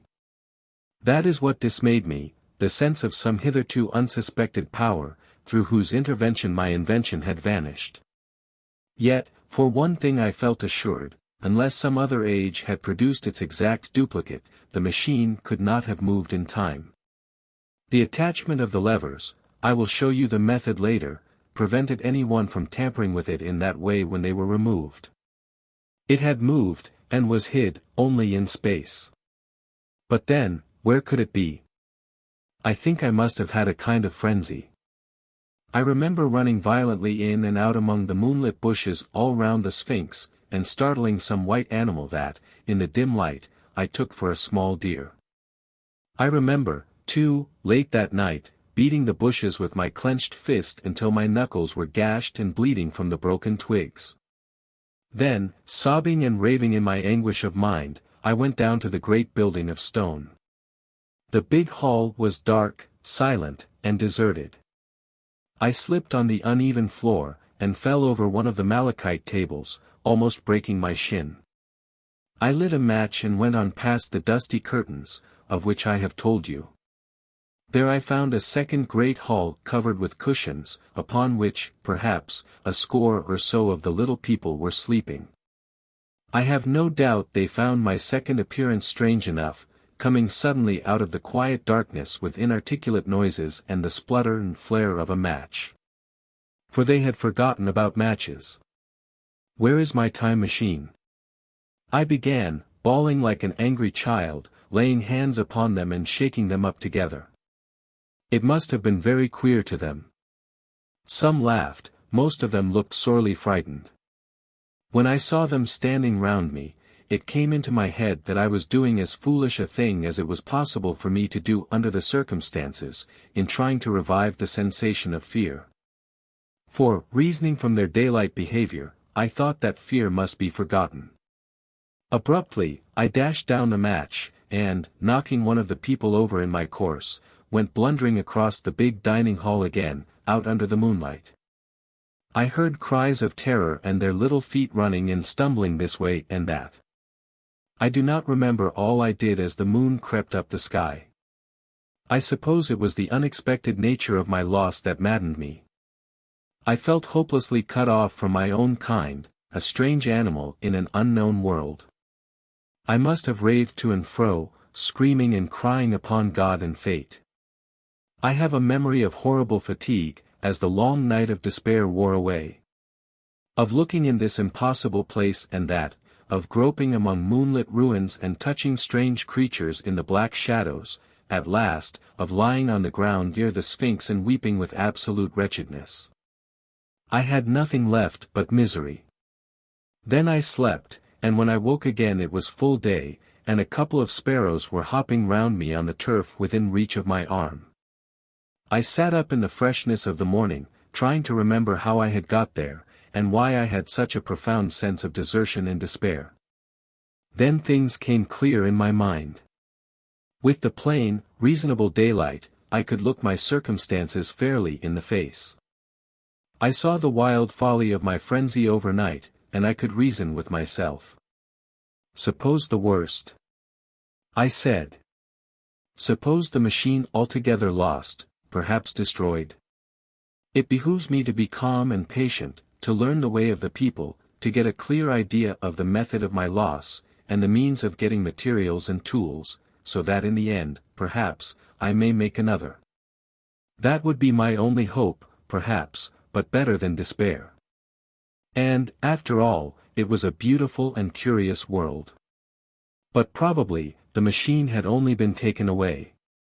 Still, I must be calm and patient, find its hiding place, and recover it by force or cunning. And with that I scrambled to my feet and looked about me, wondering where I could bathe. I felt weary, stiff, and travel-soiled. The freshness of the morning made me desire an equal freshness. I had exhausted my emotion. Indeed, as I went about my business, I found myself wondering at my intense excitement overnight. I made a careful examination of the ground about the little lawn. I wasted some time in futile questionings, conveyed, as well as I was able, to such of the little people as came by. They all failed to understand my gestures. Some were simply stolid, some thought it was a jest and laughed at me. I had the hardest task in the world to keep my hands off their pretty laughing faces. It was a foolish impulse, but the devil begotten of fear and blind anger was ill-curbed and still eager to take advantage of my perplexity. The turf gave better counsel. I found a groove ripped in it, about midway between the pedestal of the Sphinx and the marks of my feet where, on arrival, I had struggled with the overturned machine. There were other signs of removal about, with queer narrow footprints like those I could imagine made by a sloth. This directed my closer attention to the pedestal. It was, as I think I have said, of bronze. It was not a mere block, but highly decorated with deep-framed panels on either side. I went and rapped at these. The pedestal was hollow. Examining the panels with care I found them discontinuous with the frames. There were no handles or keyholes, but possibly the panels, if they were doors, as I supposed, opened from within. One thing was clear enough to my mind. It took no very great mental effort to infer that my time machine was inside that pedestal. But how it got there was a different problem. I saw the heads of two orange-clad people coming through the bushes and under some blossom-covered apple trees towards me. I turned smiling to them and beckoned them to me. They came, and then, pointing to the bronze pedestal, I tried to intimate my wish to open it. But at my first gesture towards this they behaved very oddly. I don't know how to convey their expression to you. Suppose you were to use a grossly improper gesture to a delicate-minded woman, it is how she would look. They went off as if they had received the last possible insult. I tried a sweet-looking little chap in white next, with exactly the same result. Somehow, his manner made me feel ashamed of myself. But, as you know, I wanted the time machine, and I tried him once more. As he turned off, like the others, my temper got the better of me. In 3 strides I was after him, had him by the loose part of his robe round the neck, and began dragging him towards the Sphinx. Then I saw the horror and repugnance of his face, and all of a sudden I let him go. But I was not beaten yet. I banged with my fist at the bronze panels. I thought I heard something stir inside. To be explicit, I thought I heard a sound like a chuckle, but I must have been mistaken. Then I got a big pebble from the river, and came and hammered till I had flattened a coil in the decorations, and the verdigris came off in powdery flakes. The delicate little people must have heard me hammering in gusty outbreaks a mile away on either hand, but nothing came of it. I saw a crowd of them upon the slopes, looking furtively at me. At last, hot and tired, I sat down to watch the place. But I was too restless to watch long. I am too occidental for a long vigil. I could work at a problem for years, but to wait inactive for 24 hours, that is another matter. I got up after a time, and began walking aimlessly through the bushes towards the hill again. Patience, said I to myself. If you want your machine again you must leave that Sphinx alone. If they mean to take your machine away, it's little good you're wrecking their bronze panels, and if they don't, you will get it back as soon as you can ask for it. To sit among all those unknown things before a puzzle like that is hopeless. That way lies monomania. Face this world. Learn its ways, watch it, be careful of too hasty guesses at its meaning. In the end you will find clues to it all. Then suddenly the humor of the situation came into my mind, the thought of the years I had spent in study and toil to get into the future age, and now my passion of anxiety to get out of it. I had made myself the most complicated and the most hopeless trap that ever a man devised. Although it was at my own expense, I could not help myself. I laughed aloud. Going through the big palace, it seemed to me that the little people avoided me. It may have been my fancy, or it may have had something to do with my hammering at the gates of bronze. Yet I felt tolerably sure of the avoidance. I was careful, however, to show no concern and to abstain from any pursuit of them, and in the course of a day or two things got back to the old footing. I made what progress I could in the language, and in addition I pushed my explorations here and there. Either I missed some subtle point or their language was excessively simple, almost exclusively composed of concrete substantives and verbs. There seemed to be few, if any, abstract terms, or little use of figurative language. Their sentences were usually simple and of 2 words, and I failed to convey or understand any but the simplest propositions. I determined to put the thought of my time machine and the mystery of the bronze doors under the Sphinx as much as possible in a corner of memory, until my growing knowledge would lead me back to them in a natural way. Yet a certain feeling, you may understand, tethered me in a circle of a few miles round the point of my arrival. So far as I could see, all the world displayed the same exuberant richness as the Thames Valley. From every hill I climbed I saw the same abundance of splendid buildings, endlessly varied in material and style, the same clustering thickets of evergreens, the same blossom-laden trees and tree-ferns. Here and there water shone like silver, and beyond, the land rose into blue undulating hills, and so faded into the serenity of the sky. A peculiar feature, which presently attracted my attention, was the presence of certain circular wells, several, as it seemed to me, of a very great depth. One lay by the path up the hill, which I had followed during my first walk. Like the others, it was rimmed with bronze, curiously wrought, and protected by a little cupola from the rain. Sitting by the side of these wells, and peering down into the shafted darkness, I could see no gleam of water, nor could I start any reflection with a lighted match. But in all of them I heard a certain sound, a thud-thud-thud, like the beating of some big engine, and I discovered, from the flaring of my matches, that a steady current of air set down the shafts. Further, I threw a scrap of paper into the throat of one, and, instead of fluttering slowly down, it was at once sucked swiftly out of sight. After a time, too, I came to connect these wells with tall towers standing here and there upon the slopes. For above them there was often just such a flicker in the air as one sees on a hot day above a sun-scorched beach. Putting things together, I reached a strong suggestion of an extensive system of subterranean ventilation, whose true import it was difficult to imagine. I was at first inclined to associate it with the sanitary apparatus of these people. It was an obvious conclusion, but it was absolutely wrong. And here I must admit that I learned very little of drains and bells and modes of conveyance, and the like conveniences, during my time in this real future. In some of these visions of utopias and coming times which I have read, there is a vast amount of detail about building, and social arrangements, and so forth. But while such details are easy enough to obtain when the whole world is contained in one's imagination, they are altogether inaccessible to a real traveler amid such realities as I found here. Conceive the tale of London which a Negro, fresh from Central Africa, would take back to his tribe. What would he know of railway companies, of social movements, of telephone and telegraph wires, of the parcels delivery company, and postal orders and the like? Yet we, at least, should be willing enough to explain these things to him. And even of what he knew, how much could he make his untravelled friend either apprehend or believe? Then, think how narrow the gap between a Negro and a white man of our own times, and how wide the interval between myself and these of the Golden Age. I was sensible of much which was unseen, and which contributed to my comfort.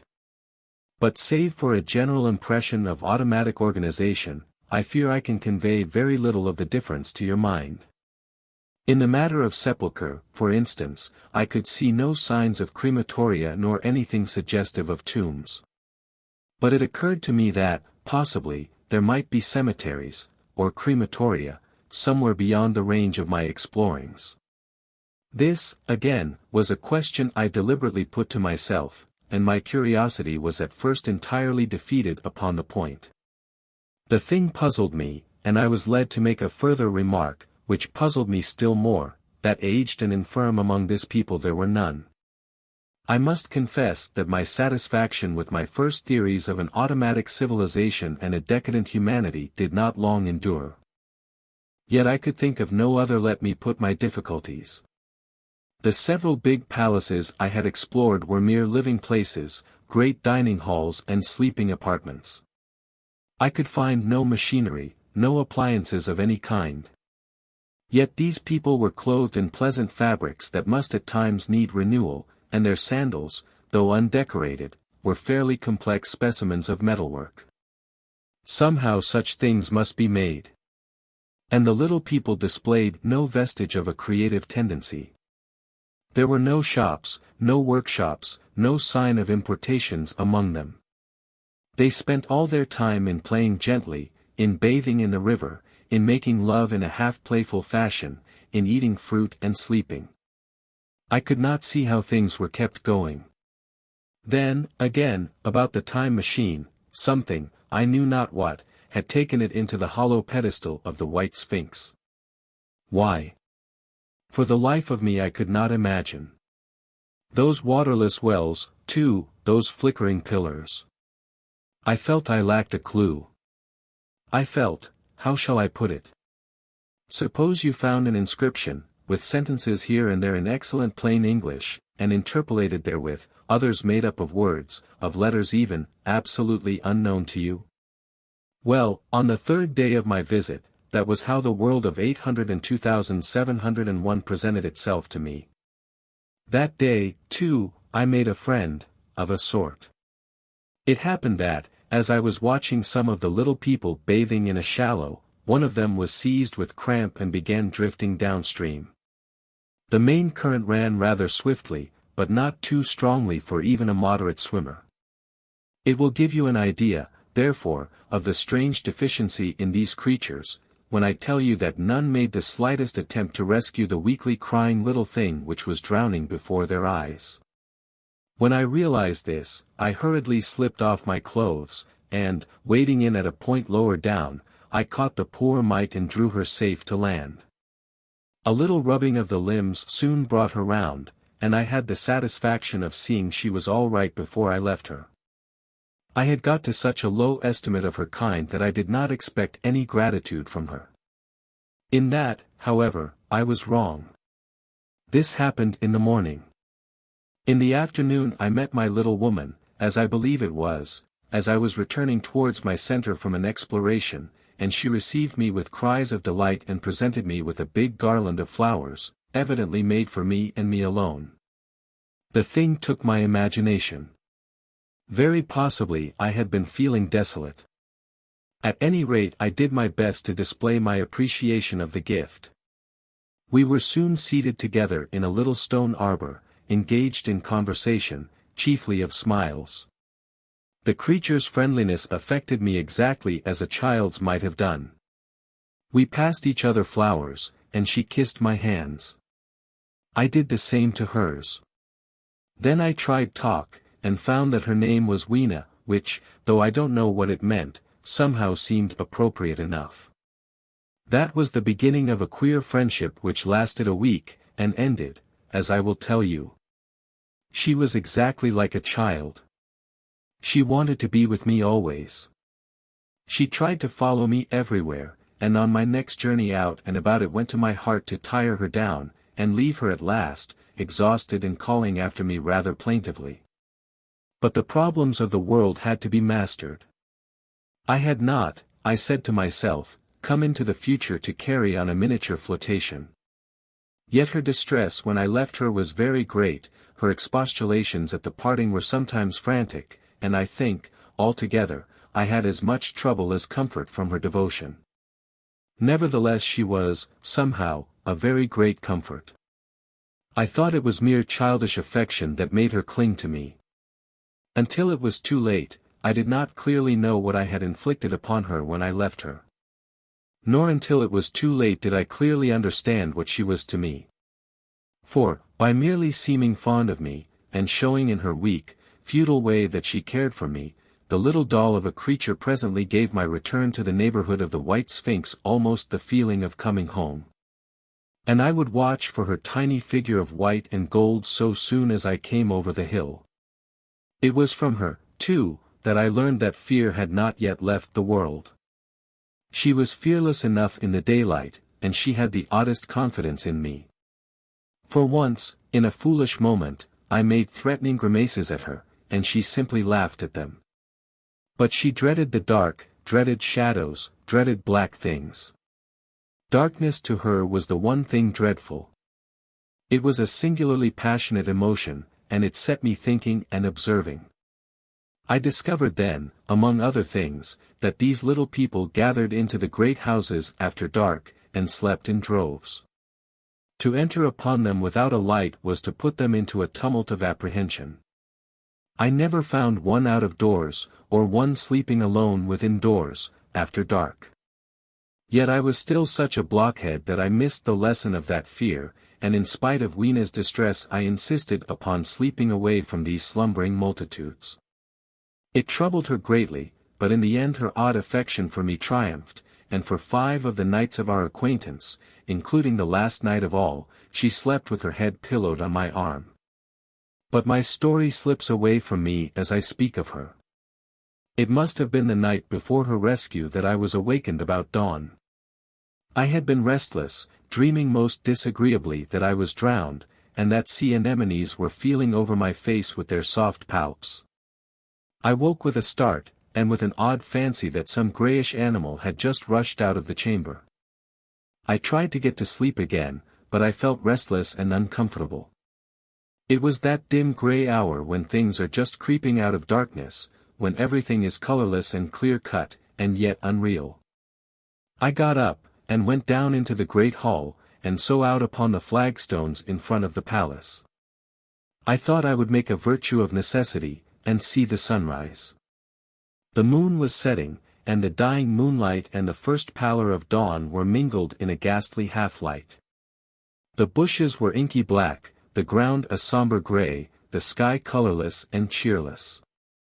And up the hill I thought I could see ghosts.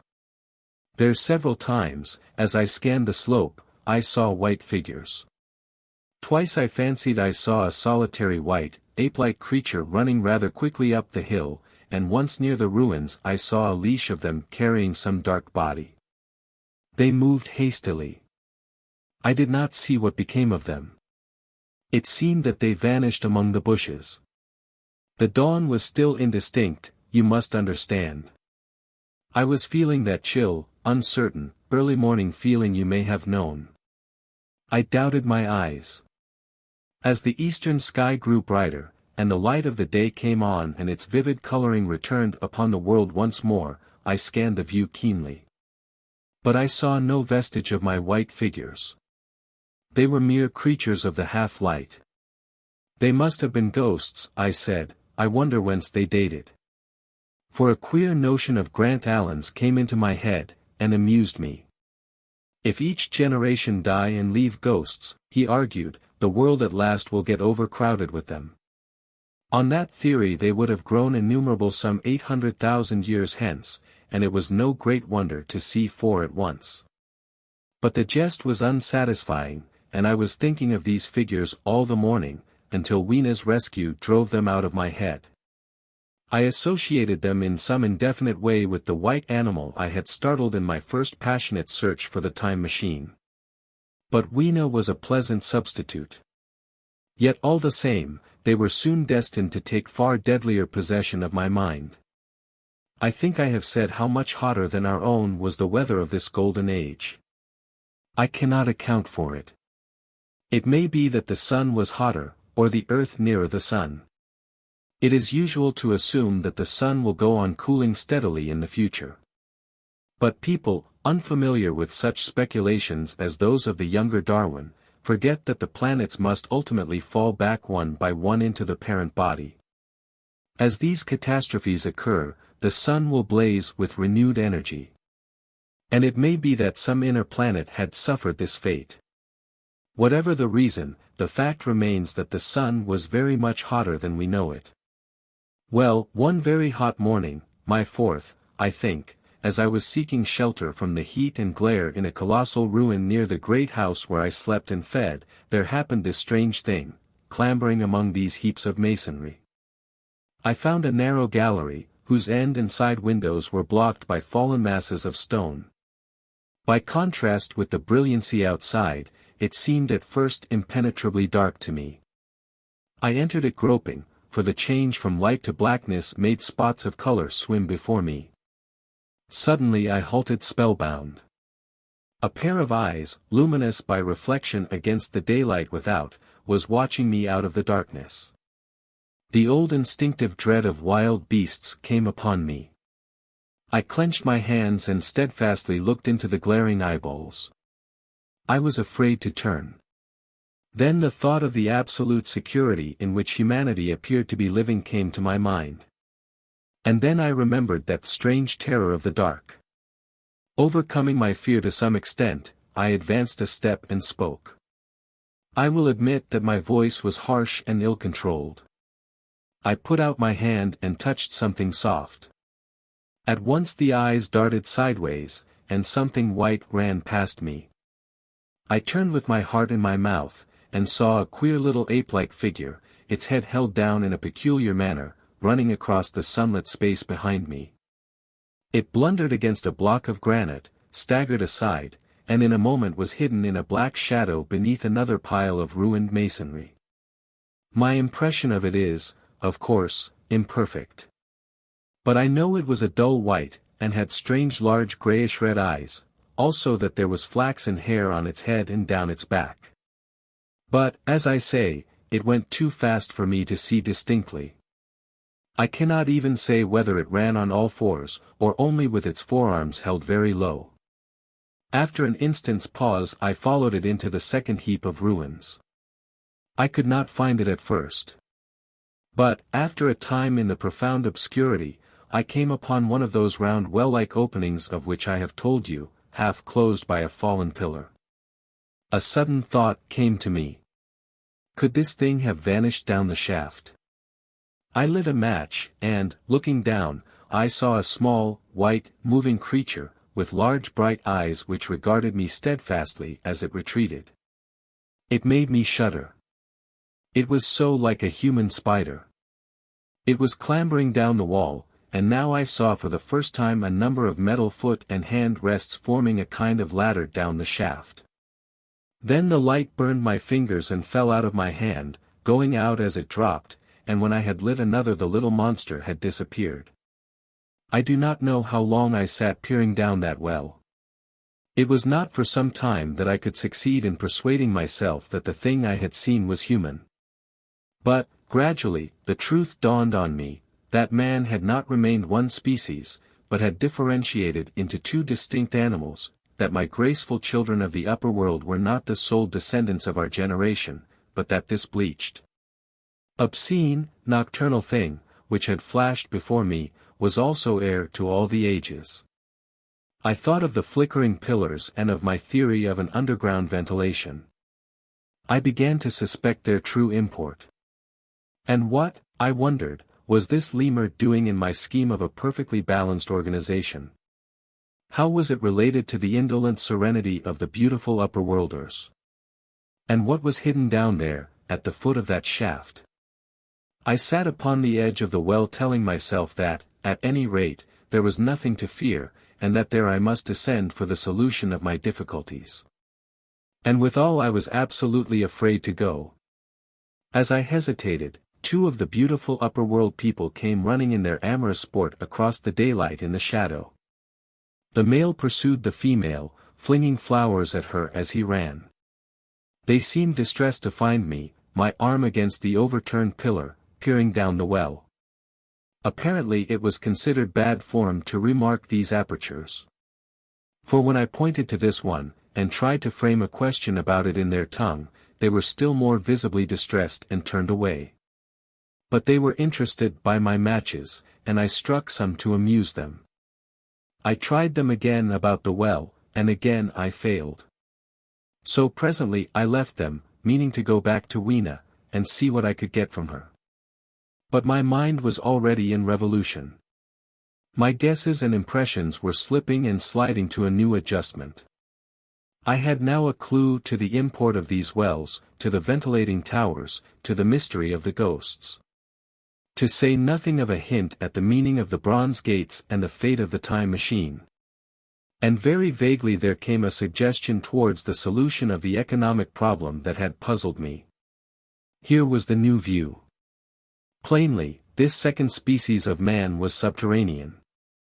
There were three circumstances in particular which made me think that its rare emergence above ground was the outcome of a long-continued underground habit. In the first place, there was the bleached look common in most animals that live largely in the dark, the white fish of the Kentucky caves, for instance. Then, those large eyes, with that capacity for reflecting light, are common features of nocturnal things, witness the owl and the cat. And last of all, that evident confusion in the sunshine, that hasty yet fumbling awkward flight towards dark shadow, and that peculiar carriage of the head while in the light, all reinforced the theory of an extreme sensitiveness of the retina. Beneath my feet, then, the earth must be tunneled enormously, and these tunnelings were the habitat of the new race. The presence of ventilating shafts and wells along the hill slopes, everywhere, in fact except along the river valley, showed how universal were its ramifications. What so natural, then, as to assume that it was in this artificial underworld that such work as was necessary to the comfort of the daylight race was done? The notion was so plausible that I at once accepted it, and went on to assume the how of this splitting of the human species. I dare say you will anticipate the shape of my theory. Though, for myself, I very soon felt that it fell far short of the truth. At first, proceeding from the problems of our own age, it seemed clear as daylight to me that the gradual widening of the present merely temporary and social difference between the capitalist and the laborer, was the key to the whole position. No doubt it will seem grotesque enough to you, and wildly incredible, and yet even now there are existing circumstances to point that way. There is a tendency to utilize underground space for the less ornamental purposes of civilization.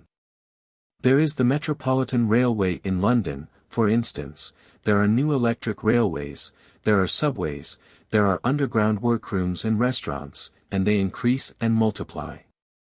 Evidently, I thought, this tendency had increased till industry had gradually lost its birthright in the sky. I mean that it had gone deeper and deeper into larger and ever larger underground factories, spending a still increasing amount of its time therein, till, in the end. Even now, does not an East End worker live in such artificial conditions as practically to be cut off from the natural surface of the earth? Again, the exclusive tendency of richer people, due, no doubt, to the increasing refinement of their education, and the widening gulf between them and the rude violence of the poor, is already leading to the closing, in their interest, of considerable portions of the surface of the land. About London, for instance, perhaps half the prettier country is shut in against intrusion. And this same widening gulf, which is due to the length and expense of the higher educational process and the increased facilities for temptations towards refined habits on the part of the rich, will make that exchange between class and class, that promotion by intermarriage which at present retards the splitting of our species along lines of social stratification, less and less frequent. So, in the end, above ground you must have the haves, pursuing pleasure and comfort and beauty, and below ground the have-nots, the workers getting continually adapted to the conditions of their labor. Once they were there, they would no doubt have to pay rent, and not a little of it, for the ventilation of their caverns, and if they refused, they would starve or be suffocated for arrears. Such of them as were so constituted as to be miserable and rebellious would die. And, in the end, the balance being permanent, the survivors would become as well adapted to the conditions of underground life, and as happy in their way, as the upper world people were to theirs. As it seemed to me, the refined beauty and the etiolated pallor followed naturally enough.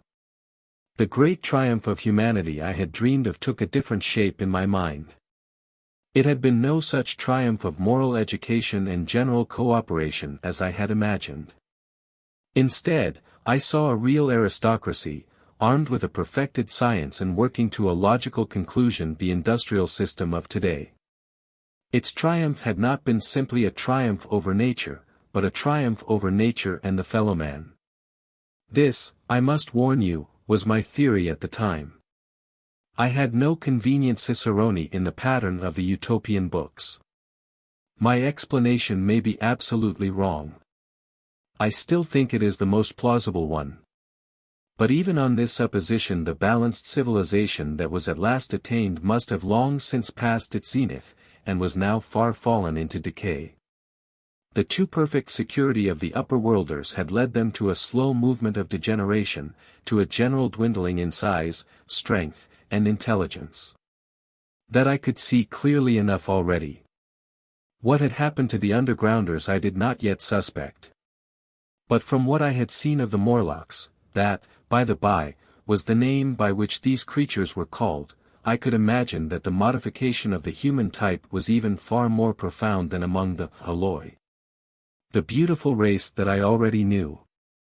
Then came troublesome doubts.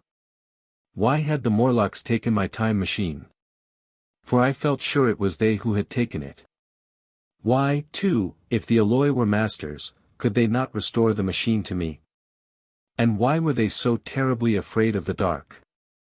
I proceeded, as I have said, to question Weena about this underworld, but here again I was disappointed. At first she would not understand my questions, and presently she refused to answer them. She shivered as though the topic was unendurable. And when I pressed her, perhaps a little harshly, she burst into tears. They were the only tears, except my own, I ever saw in that golden age.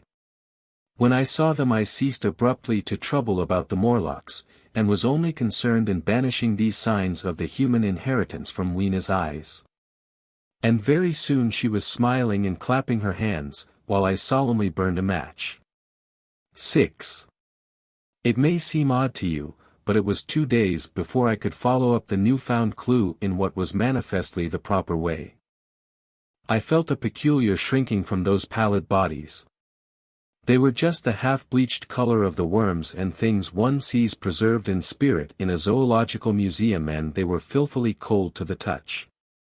Probably my shrinking was largely due to the sympathetic influence of the Eloi, whose disgust of the Morlocks I now began to appreciate. The next night I did not sleep well. Probably my health was a little disordered. I was oppressed with perplexity and doubt. Once or twice I had a feeling of intense fear for which I could perceive no definite reason. I remember creeping noiselessly into the great hall where the little people were sleeping in the moonlight, that night Weena was among them, and feeling reassured by their presence. It occurred to me even then, that in the course of a few days the moon must pass through its last quarter, and the nights grow dark, when the appearances of these unpleasant creatures from below, these whitened lemurs, this new vermin that had replaced the old, might be more abundant. And on both these days I had the restless feeling of one who shirks an inevitable duty. I felt assured that the time machine was only to be recovered by boldly penetrating these underground mysteries. Yet I could not face the mystery. If only I had had a companion it would have been different. But I was so horribly alone, and even to clamber down into the darkness of the well appalled me. I don't know if you will understand my feeling, but I never felt quite safe at my back. It was this restlessness, this insecurity, perhaps, that drove me further and further afield in my exploring expeditions. Going to the southwestward towards the rising country that is now called Coombe Wood, I observed far off, in the direction of 19th-century Banstead, a vast green structure, different in character from any I had hitherto seen. It was larger than the largest of the palaces or ruins I knew, and the facade had an oriental look, the face of it having the luster, as well as the pale green tint, a kind of bluish green, of a certain type of Chinese porcelain. This difference in aspect suggested a difference in use, and I was minded to push on and explore. But the day was growing late, and I had come upon the site of the place after a long and tiring circuit.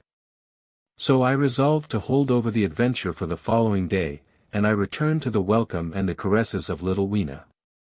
But next morning I perceived clearly enough that my curiosity regarding the palace of green porcelain was a piece of self-deception, to enable me to shirk, by another day, an experience I dreaded. I resolved I would make the descent without further waste of time, and started out in the early morning towards a well near the ruins of granite and aluminium. Little Weena ran with me. She danced beside me to the well, but when she saw me lean over the mouth and look downward, she seemed strangely disconcerted. "Goodbye, little Weena," I said, kissing her. And then putting her down, I began to feel over the parapet for the climbing hooks. Rather hastily, I may as well confess, for I feared my courage might leak away. At first she watched me in amazement. Then she gave a most piteous cry, and running to me, she began to pull at me with her little hands. I think her opposition nerved me rather to proceed. I shook her off, perhaps a little roughly, and in another moment I was in the throat of the well. I saw her agonized face over the parapet, and smiled to reassure her. Then I had to look down at the unstable hooks to which I clung. I had to clamber down a shaft of perhaps 200 yards. The descent was effected by means of metallic bars projecting from the sides of the well, and these being adapted to the needs of a creature much smaller and lighter than myself, I was speedily cramped and fatigued by the descent. And not simply fatigued. One of the bars bent suddenly under my weight, and almost swung me off into the blackness beneath. For a moment I hung by one hand, and after that experience I did not dare to rest again. Though my arms and back were presently acutely painful, I went on clambering down the sheer descent with as quick a motion as possible. Glancing upward, I saw the aperture, a small blue disk, in which a star was visible, while little Weena's head showed as a round black projection. The thudding sound of a machine below grew louder and more oppressive. Everything save that little disk above was profoundly dark, and when I looked up again Weena had disappeared. I was in an agony of discomfort. I had some thought of trying to go up the shaft again, and leave the underworld alone. But even while I turned this over in my mind I continued to descend. At last, with intense relief, I saw dimly coming up, a foot to the right of me, a slender loophole in the wall. Swinging myself in, I found it was the aperture of a narrow horizontal tunnel in which I could lie down and rest. It was not too soon. My arms ached, my back was cramped, and I was trembling with the prolonged terror of a fall. Besides this, the unbroken darkness had had a distressing effect upon my eyes. The air was full of the throb and hum of machinery pumping air down the shaft. I do not know how long I lay. I was roused by a soft hand touching my face. Starting up in the darkness I snatched at my matches and, hastily striking one, I saw 3 stooping white creatures similar to the one I had seen above ground in the ruin, hastily retreating before the light. Living, as they did, in what appeared to me impenetrable darkness, their eyes were abnormally large and sensitive, just as are the pupils of the abysmal fishes, and they reflected the light in the same way. I have no doubt they could see me in that rayless obscurity, and they did not seem to have any fear of me apart from the light. But, so soon as I struck a match in order to see them, they fled incontinently, vanishing into dark gutters and tunnels, from which their eyes glared at me in the strangest fashion. I tried to call to them, but the language they had was apparently different from that of the overworld people, so that I was needs left to my own unaided efforts, and the thought of flight before exploration was even then in my mind. But I said to myself, "You are in for it now," and, feeling my way along the tunnel, I found the noise of machinery grow louder. Presently the walls fell away from me, and I came to a large open space, and striking another match, saw that I had entered a vast arched cavern, which stretched into utter darkness beyond the range of my light. The view I had of it was as much as one could see in the burning of a match. Necessarily my memory is vague. Great shapes like big machines rose out of the dimness, and cast grotesque black shadows, in which dim spectral Morlocks sheltered from the glare. The place, by the by, was very stuffy and oppressive, and a faint halidus of freshly shed blood was in the air. Some way down the central vista was a little table of white metal, laid with what seemed a meal. The Morlocks at any rate were carnivorous. Even at the time, I remember wondering what large animal could have survived to furnish the red joint I saw. It was all very indistinct, the heavy smell, the big unmeaning shapes, the obscene figures lurking in the shadows, and only waiting for the darkness to come at me again. Then the match burned down, and stung my fingers, and fell, a wriggling red spot in the blackness. I have thought since how particularly ill-equipped I was for such an experience. When I had started with the time machine, I had started with the absurd assumption that the men of the future would certainly be infinitely ahead of ourselves in all their appliances. I had come without arms, without medicine, without anything to smoke. At times I missed tobacco frightfully, even without enough matches. If only I had thought of a kodak. I could have flashed that glimpse of the underworld in a second, and examined it at leisure. But, as it was, I stood there with only the weapons and the powers that nature had endowed me with, hands, feet and teeth. These, and 4 safety matches that still remained to me. I was afraid to push my way in among all this machinery in the dark, and it was only with my last glimpse of light I discovered that my store of matches had run low. It had never occurred to me until that moment that there was any need to economize them, and I had wasted almost half the box in astonishing the upper-worlders, to whom fire was a novelty. Now, as I say, I had 4 left, and while I stood in the dark, a hand touched mine, lank fingers came feeling over my face, and I was sensible of a peculiar unpleasant odor. I fancied I heard the breathing of a crowd of those dreadful little beings about me. I felt the box of matches in my hand being gently disengaged, and other hands behind me plucking at my clothing.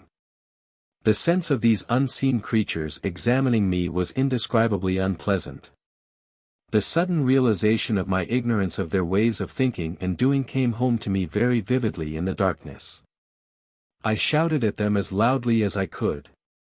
They started away, and then I could feel them approaching me again. They clutched at me more boldly, whispering odd sounds to each other. I shivered violently, and shouted again rather discordantly. This time they were not so seriously alarmed, and they made a queer laughing noise as they came back at me. I will confess I was horribly frightened. I determined to strike another match and escape under the protection of its glare. I did so, and eking out the flicker with a scrap of paper from my pocket, I made good my retreat to the narrow tunnel. But I had scarce entered this when my light was blown out, and in the blackness I could hear the Morlocks rustling like wind among leaves, and pattering like the rain, as they hurried after me. In a moment I was clutched by several hands, and there was no mistaking that they were trying to haul me back. I struck another light, and waved it in their dazzled faces. You can scarce imagine how nauseatingly inhuman they looked, those pale, chinless faces and great, lidless, pinkish-gray eyes, as they stared in their blindness and bewilderment. But I did not stay to look, I promise you. I retreated again, and when my second match had ended, I struck my third. It had almost burned through when I reached the opening into the shaft. I lay down on the edge, for the throb of the great pump below made me giddy. Then I felt sideways for the projecting hooks, and, as I did so, my feet were grasped from behind, and I was violently tugged backward. I lit my last match, and it incontinently went out. But I had my hand on the climbing bars now, and, kicking violently, I disengaged myself from the clutches of the Morlocks and was speedily clambering up the shaft. While they stayed peering and blinking up at me, all but one little wretch who followed me for some way, and well-nigh secured my boot as a trophy. That climb seemed interminable to me. With the last 20 or 30 feet of it a deadly nausea came upon me. I had the greatest difficulty in keeping my hold. The last few yards was a frightful struggle against this faintness. Several times my head swam, and I felt all the sensations of falling. At last, however, I got over the well-mouth somehow, and staggered out of the ruin into the blinding sunlight. I fell upon my face. Even the soil smelt sweet and clean. Then I remember Weena kissing my hands and ears, and the voices of others among the alloy. Then, for a time, I was insensible.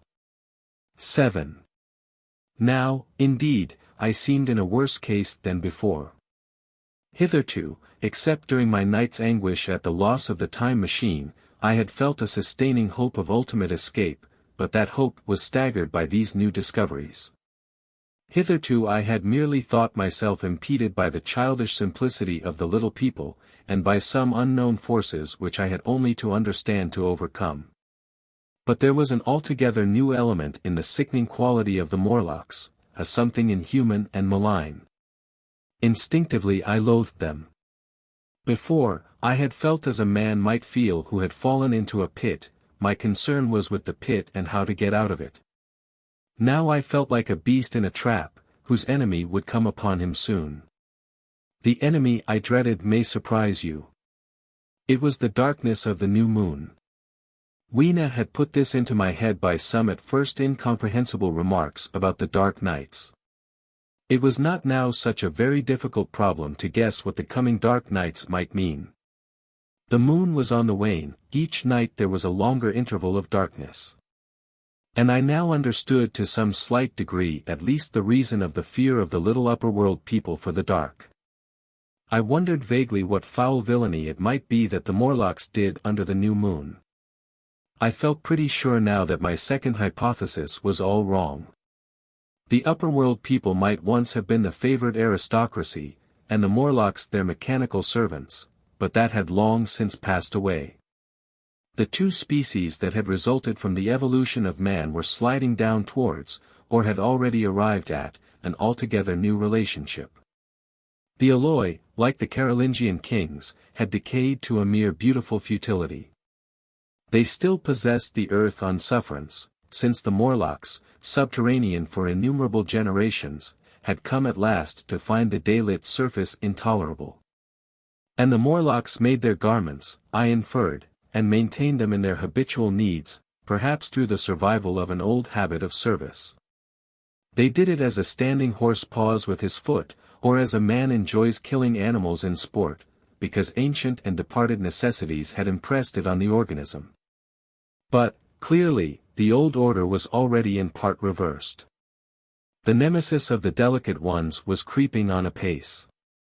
Ages ago, thousands of generations ago, man had thrust his brother man out of the ease and the sunshine. And now that brother was coming back changed. Already the Eloi had begun to learn one old lesson anew. They were becoming reacquainted with fear. And suddenly there came into my head the memory of the meat I had seen in the underworld. It seemed odd how it floated into my mind, not stirred up as it were by the current of my meditations, but coming in almost like a question from outside. I tried to recall the form of it. I had a vague sense of something familiar, but I could not tell what it was at the time. Still, however helpless the little people in the presence of their mysterious fear, I was differently constituted. I came out of this age of ours, this ripe prime of the human race, when fear does not paralyze and mystery has lost its terrors. I at least would defend myself. Without further delay I determined to make myself arms and a fastness where I might sleep. With that refuge as a base, I could face this strange world with some of that confidence I had lost in realizing to what creatures night by night I lay exposed. I felt I could never sleep again until my bed was secure from them. I shuddered with horror to think how they must already have examined me. I wandered during the afternoon along the valley of the Thames, but found nothing that commended itself to my mind as inaccessible. All the buildings and trees seemed easily practicable to such dexterous climbers as the Morlocks, to judge by their wells, must be. Then the tall pinnacles of the palace of green porcelain and the polished gleam of its walls came back to my memory. And in the evening, taking Weena like a child upon my shoulder, I went up the hills towards the southwest. The distance, I had reckoned, was 7 or 8 miles, but it must have been nearer 18. I had first seen the place on a moist afternoon when distances are deceptively diminished. In addition, the heel of one of my shoes was loose, and a nail was working through the sole. They were comfortable old shoes I wore about indoors, so that I was lame. And it was already long past sunset when I came in sight of the palace, silhouetted black against the pale yellow of the sky. Weena had been hugely delighted when I began to carry her, but after a while she desired me to let her down, and ran along by the side of me, occasionally darting off on either hand to pick flowers to stick in my pockets. My pockets had always puzzled Weena, but at the last she had concluded that they were an eccentric kind of vase for floral decoration. At least she utilized them for that purpose. And that reminds me. In changing my jacket I found.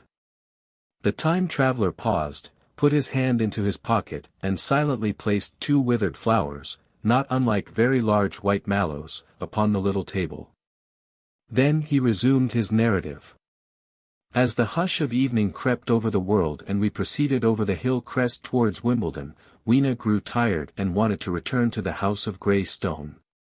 But I pointed out the distant pinnacles of the palace of green porcelain to her, and contrived to make her understand that we were seeking a refuge there from her fear. You know that great pause that comes upon things before the dusk. Even the breeze stops in the trees. To me there is always an air of expectation about that evening stillness. The sky was clear, remote, and empty save for a few horizontal bars far down in the sunset. Well, that night the expectation took the color of my fears. In that darkling calm my senses seemed preternaturally sharpened. I fancied I could even feel the hollowness of the ground beneath my feet, could, indeed, almost see through it the Morlocks on their anthill going hither and thither and waiting for the dark. In my excitement I fancied that they would receive my invasion of their burrows as a declaration of war. And why had they taken my time machine? So we went on in the quiet, and the twilight deepened into night. The clear blue of the distance faded, and one star after another came out. The ground grew dim and the trees black. Weena's fears and her fatigue grew upon her. I took her in my arms and talked to her and caressed her. Then, as the darkness grew deeper, she put her arms round my neck, and, closing her eyes, tightly pressed her face against my shoulder. So we went down a long slope into a valley, and there in the dimness I almost walked into a little river. This I waded, and went up the opposite side of the valley, past a number of sleeping houses, and by a statue, a faun, or some such figure, minus the head. Here too were acacias. So far I had seen nothing of the Morlocks, but it was yet early in the night, and the darker hours before the old moon rose were still to come. From the brow of the next hill I saw a thick wood spreading wide and black before me. I hesitated at this. I could see no end to it either to the right or the left. Feeling tired, my feet, in particular, were very sore, I carefully lowered Weena from my shoulder as I halted, and sat down upon the turf. I could no longer see the palace of green porcelain, and I was in doubt of my direction. I looked into the thickness of the wood and thought of what it might hide. Under that dense tangle of branches one would be out of sight of the stars. Even were there no other lurking danger, a danger I did not care to let my imagination loose upon, there would still be all the roots to stumble over and the tree boles to strike against. I was very tired, too, after the excitements of the day. So I decided that I would not face it, but would pass the night upon the open hill. Weena, I was glad to find, was fast asleep. I carefully wrapped her in my jacket, and sat down beside her to wait for the moonrise. The hillside was quiet and deserted, but from the black of the wood there came now and then a stir of living things. Above me shone the stars, for the night was very clear. I felt a certain sense of friendly comfort in their twinkling. All the old constellations had gone from the sky, however. That slow movement which is imperceptible in 100 human lifetimes, had long since rearranged them in unfamiliar groupings. But the Milky Way, it seemed to me, was still the same tattered streamer of stardust as of yore. Southward, as I judged it, was a very bright red star that was new to me, it was even more splendid than our own green Sirius. And amid all these scintillating points of light one bright planet shone kindly and steadily like the face of an old friend. Looking at these stars suddenly dwarfed my own troubles and all the gravities of terrestrial life. I thought of their unfathomable distance, and the slow inevitable drift of their movements out of the unknown past into the unknown future. I thought of the great precessional cycle that the pole of the earth describes. Only 40 times had that silent revolution occurred during all the years that I had traversed. And during these few revolutions all the activity, all the traditions, the complex organizations, the nations, languages, literatures, aspirations, even the mere memory of man as I knew him, had been swept out of existence. Instead were these frail creatures who had forgotten their high ancestry, and the white things of which I went in terror. Then I thought of the great fear that was between the two species, and for the first time, with a sudden shiver, came the clear knowledge of what the meat I had seen might be. Yet it was too horrible. I looked at little Weena sleeping beside me, her face white and star-like under the stars, and forthwith dismissed the thought. Through that long night I held my mind off the Morlocks as well as I could, and whiled away the time by trying to fancy I could find signs of the old constellations in the new confusion. The sky kept very clear, except for a hazy cloud or so. No doubt I dozed at times. Then, as my vigil wore on, came a faintness in the eastward sky, like the reflection of some colorless fire, and the old moon rose, thin and peaked and white. And close behind, and overtaking it, and overflowing it, the dawn came, pale at first, and then growing pink and warm. No Morlocks had approached us. Indeed, I had seen none upon the hill that night. And in the confidence of renewed day it almost seemed to me that my fear had been unreasonable. I stood up and found my foot with the loose heel swollen at the ankle and painful under the heel. So I sat down again, took off my shoes, and flung them away. I awakened Weena, and we went down into the wood, now green and pleasant instead of black and forbidding. We found some fruit wherewith to break our fast. We soon met others of the dainty ones, laughing and dancing in the sunlight as though there was no such thing in nature as the night. And then I thought once more of the meat that I had seen. I felt assured now of what it was, and from the bottom of my heart I pitied this last feeble rill from the great flood of humanity. Clearly, at some time in the long ago of human decay the Morlocks' food had run short. Possibly they had lived on rats and such like vermin. Even now man is far less discriminating and exclusive in his food than he was, far less than any monkey. His prejudice against human flesh is no deep-seated instinct. And so these inhuman sons of men. I tried to look at the thing in a scientific spirit. After all, they were less human and more remote than our cannibal ancestors of 3,000 or 4,000 years ago. And the intelligence that would have made this state of things a torment had gone. Why should I trouble myself? These Eloi were mere fatted cattle, which the ant-like Morlocks preserved and preyed upon, probably saw to the breeding of. And there was Weena dancing at my side. Then I tried to preserve myself from the horror that was coming upon me, by regarding it as a rigorous punishment of human selfishness. Man had been content to live in ease and delight upon the labors of his fellowman, had taken necessity as his watchword and excuse, and in the fullness of time necessity had come home to him. I even tried a Carlyle-like scorn of this wretched aristocracy in decay. But this attitude of mind was impossible. However great their intellectual degradation, the Eloi had kept too much of the human form not to claim my sympathy, and to make me perforce a sharer in their degradation and their fear. I had at that time very vague ideas as to the course I should pursue. My first was to secure some safe place of refuge, and to make myself such arms of metal or stone as I could contrive. That necessity was immediate.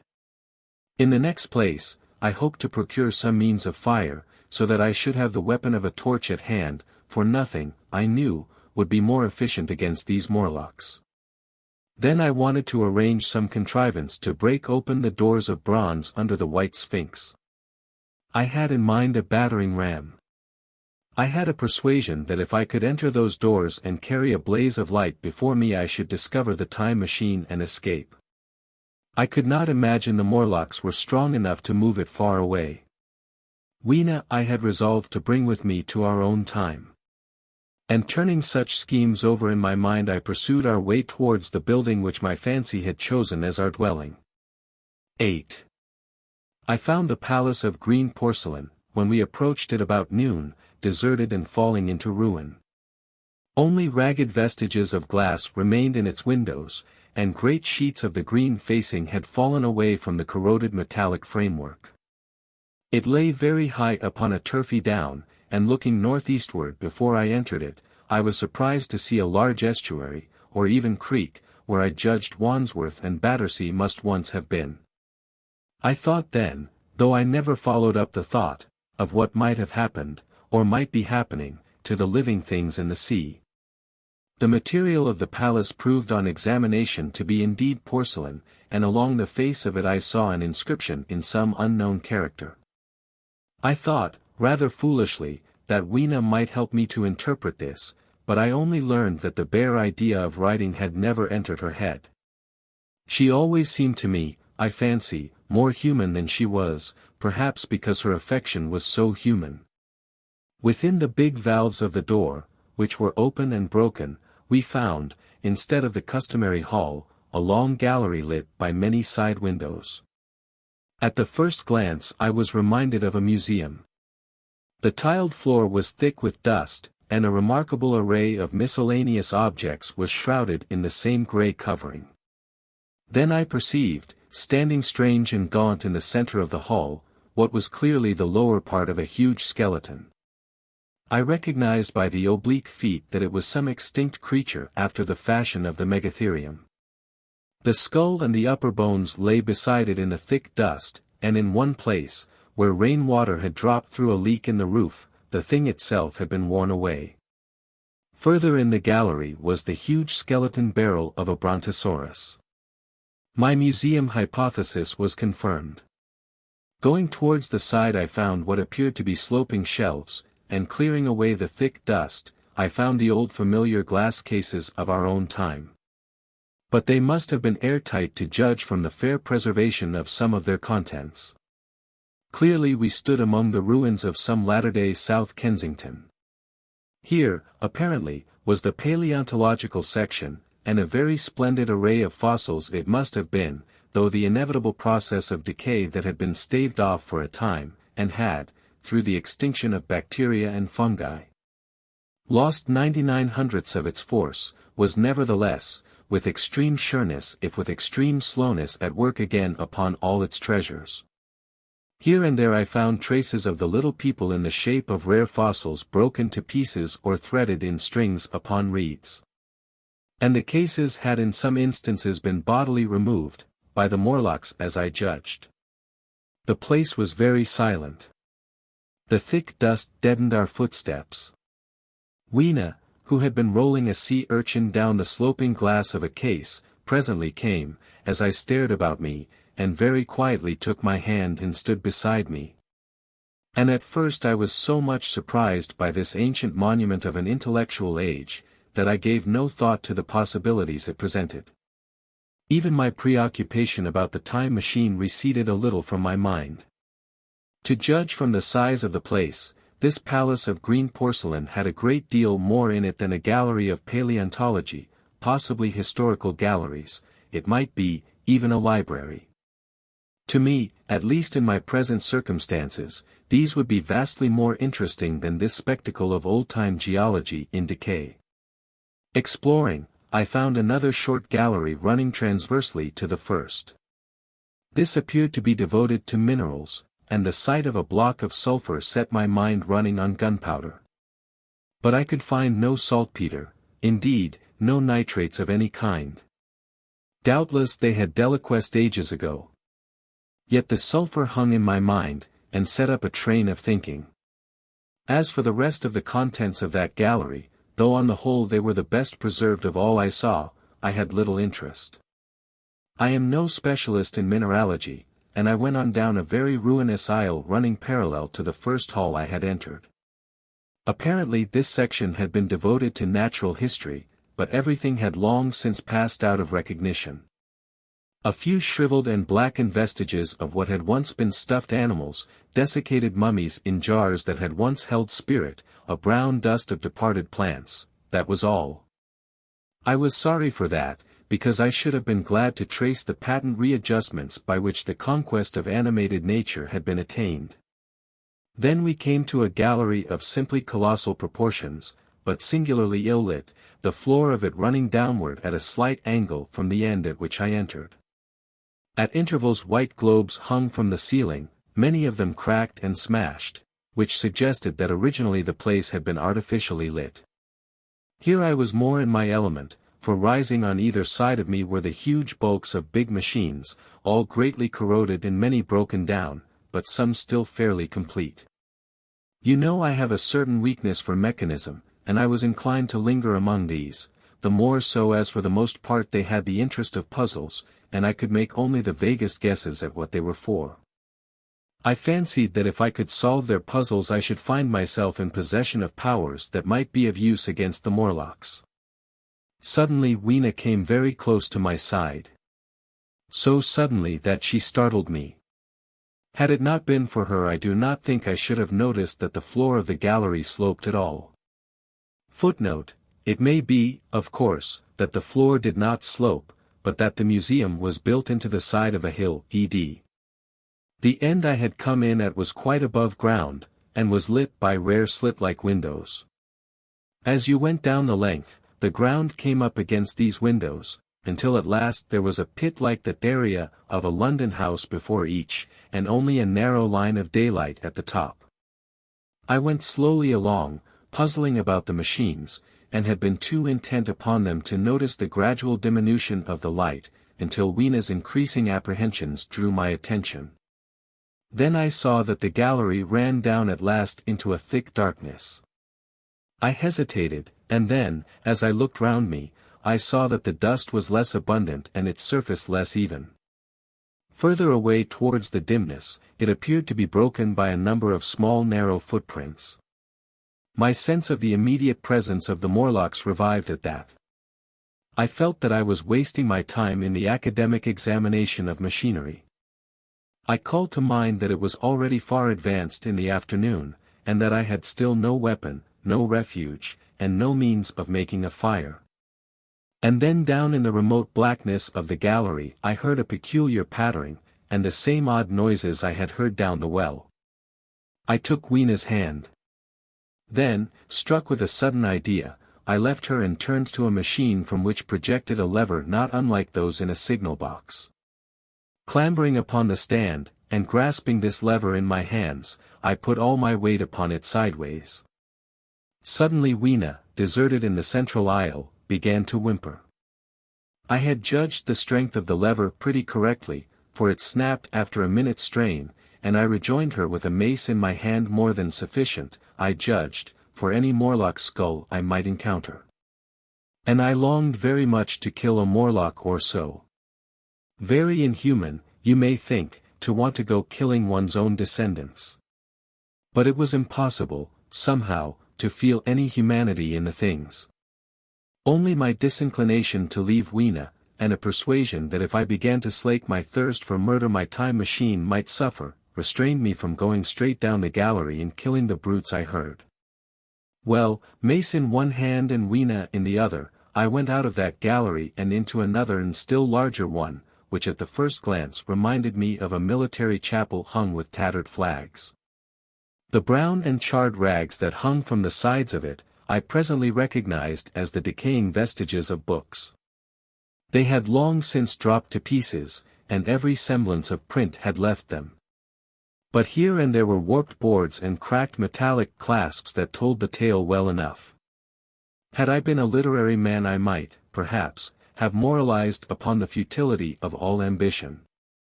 But as it was, the thing that struck me with keenest force was the enormous waste of labor to which this somber wilderness of rotting paper testified. At the time I will confess that I thought chiefly of the philosophical transactions and my own 17 papers upon physical optics. Then, going up a broad staircase, we came to what may once have been a gallery of technical chemistry. And here I had not a little hope of useful discoveries. Except at one end where the roof had collapsed, this gallery was well preserved. I went eagerly to every unbroken case. And at last, in one of the really airtight cases, I found a box of matches. Very eagerly I tried them. They were perfectly good. They were not even damp. I turned to Weena. "Dance," I cried to her in her own tongue. For now I had a weapon indeed against the horrible creatures we feared. And so, in that derelict museum, upon the thick soft carpeting of dust, to Weena's huge delight, I solemnly performed a kind of composite dance, whistling the Land of the Leal as cheerfully as I could. In part it was a modest can-can, in part a step dance, in part a skirt dance, so far as my tailcoat permitted, and in part original. For I am naturally inventive, as you know. Now, I still think that for this box of matches to have escaped the wear of time for immemorial years was a most strange, as for me it was a most fortunate thing. Yet, oddly enough, I found a far unlikelier substance, and that was camphor.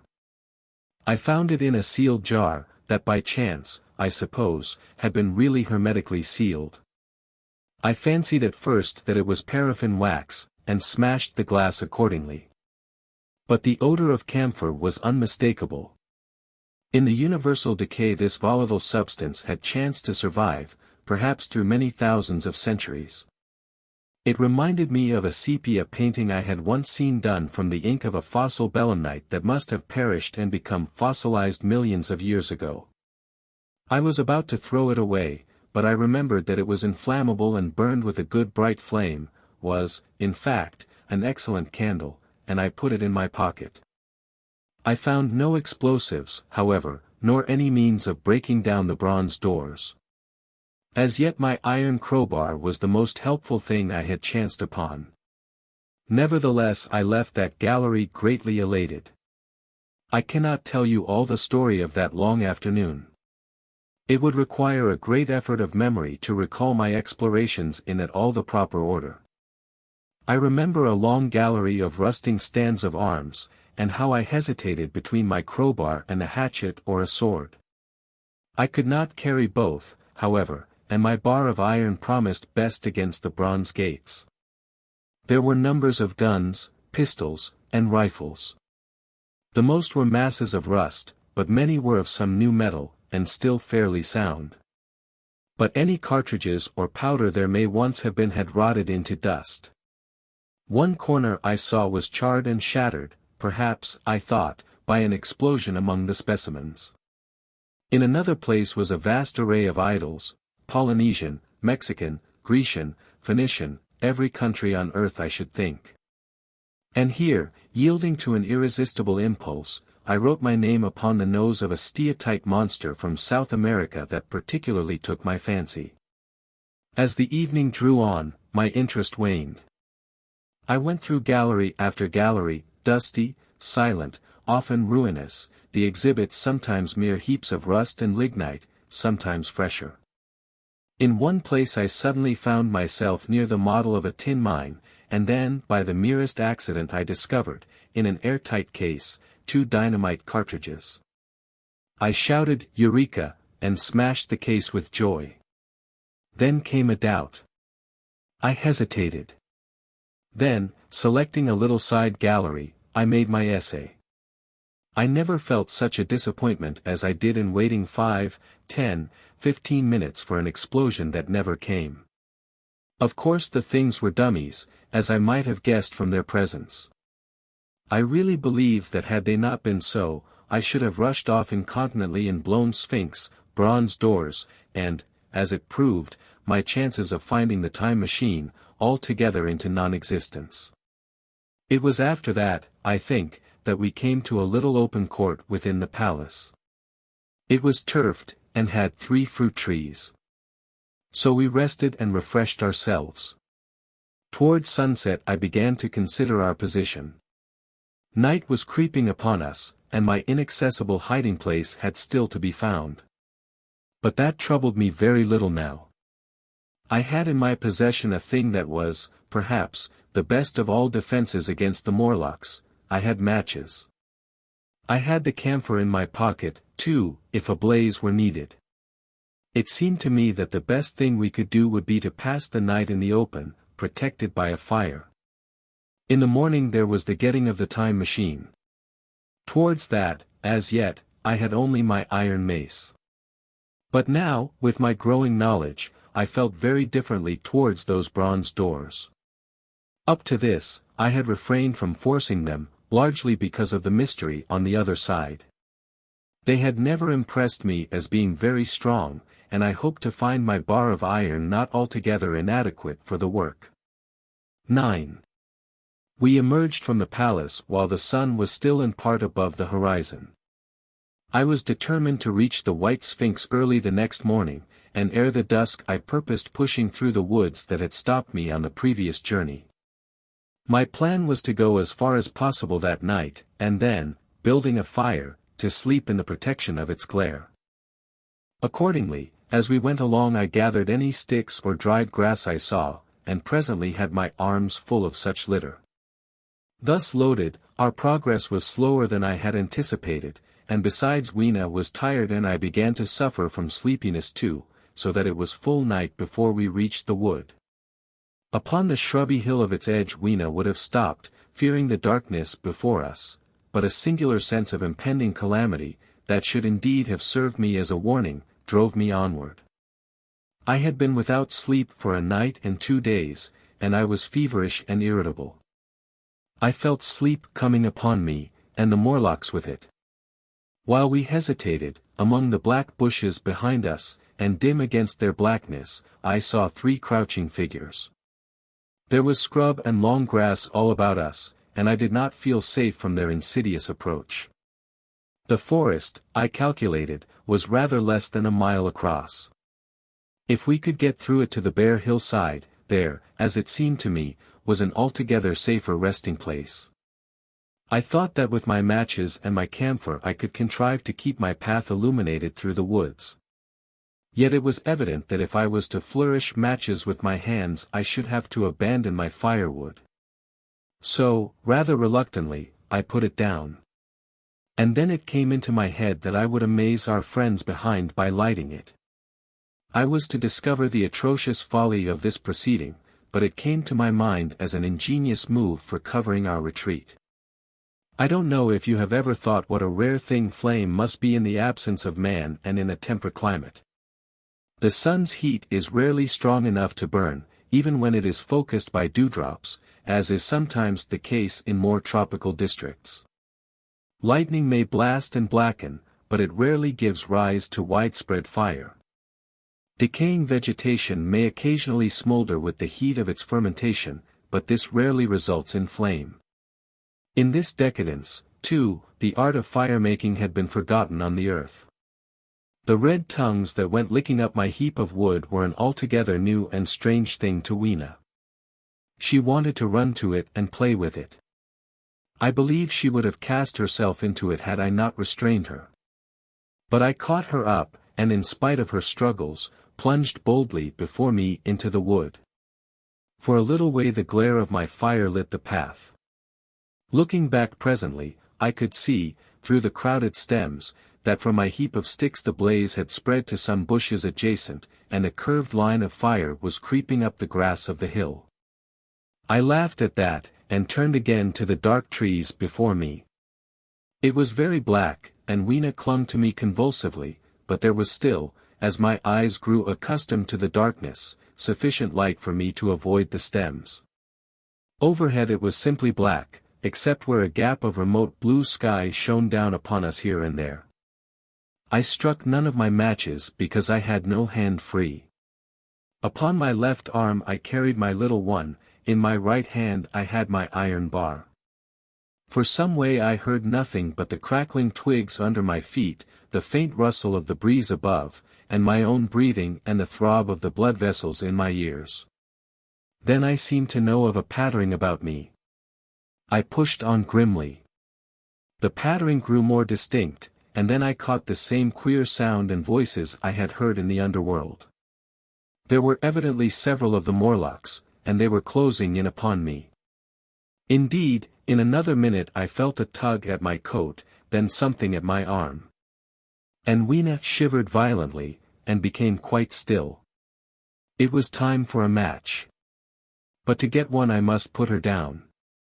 I did so, and, as I fumbled with my pocket, a struggle began in the darkness about my knees, perfectly silent on her part and with the same peculiar cooing sounds from the Morlocks. Soft little hands, too, were creeping over my coat and back, touching even my neck. Then the match scratched and fizzed. I held it flaring, and saw the white backs of the Morlocks in flight amid the trees.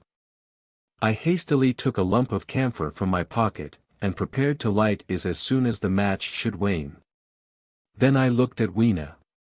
She was lying clutching my feet and quite motionless, with her face to the ground. With a sudden fright I stooped to her. She seemed scarcely to breathe. I lit the block of camphor and flung it to the ground, and as it split and flared up and drove back the Morlocks and the shadows, I knelt down and lifted her. The wood behind seemed full of the stir and murmur of a great company. She seemed to have fainted. I put her carefully upon my shoulder and rose to push on, and then there came a horrible realization. In maneuvering with my matches and Weena, I had turned myself about several times, and now I had not the faintest idea in what direction lay my path. For all I knew, I might be facing back towards the palace of green porcelain. I found myself in a cold sweat. I had to think rapidly what to do. I determined to build a fire and encamp where we were. I put Weena, still motionless, down upon a turfy bowl, and very hastily, as my first lump of camphor waned, I began collecting sticks and leaves. Here and there out of the darkness round me the Morlock's eyes shone like carbuncles. The camphor flickered and went out. I lit a match, and as I did so, two white forms that had been approaching Weena dashed hastily away. One was so blinded by the light that he came straight for me, and I felt his bones grind under the blow of my fist. He gave a whoop of dismay, staggered a little way, and fell down. I lit another piece of camphor, and went on gathering my bonfire. Presently I noticed how dry was some of the foliage above me, for since my arrival on the time machine, a matter of a week, no rain had fallen. So, instead of casting about among the trees for fallen twigs, I began leaping up and dragging down branches. Very soon I had a choking smoky fire of green wood and dry sticks, and could economize my camphor. Then I turned to where Weena lay beside my iron mace. I tried what I could to revive her, but she lay like one dead.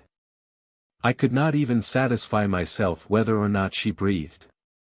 Now, the smoke of the fire beat over towards me, and it must have made me heavy of a sudden. Moreover, the vapor of camphor was in the air.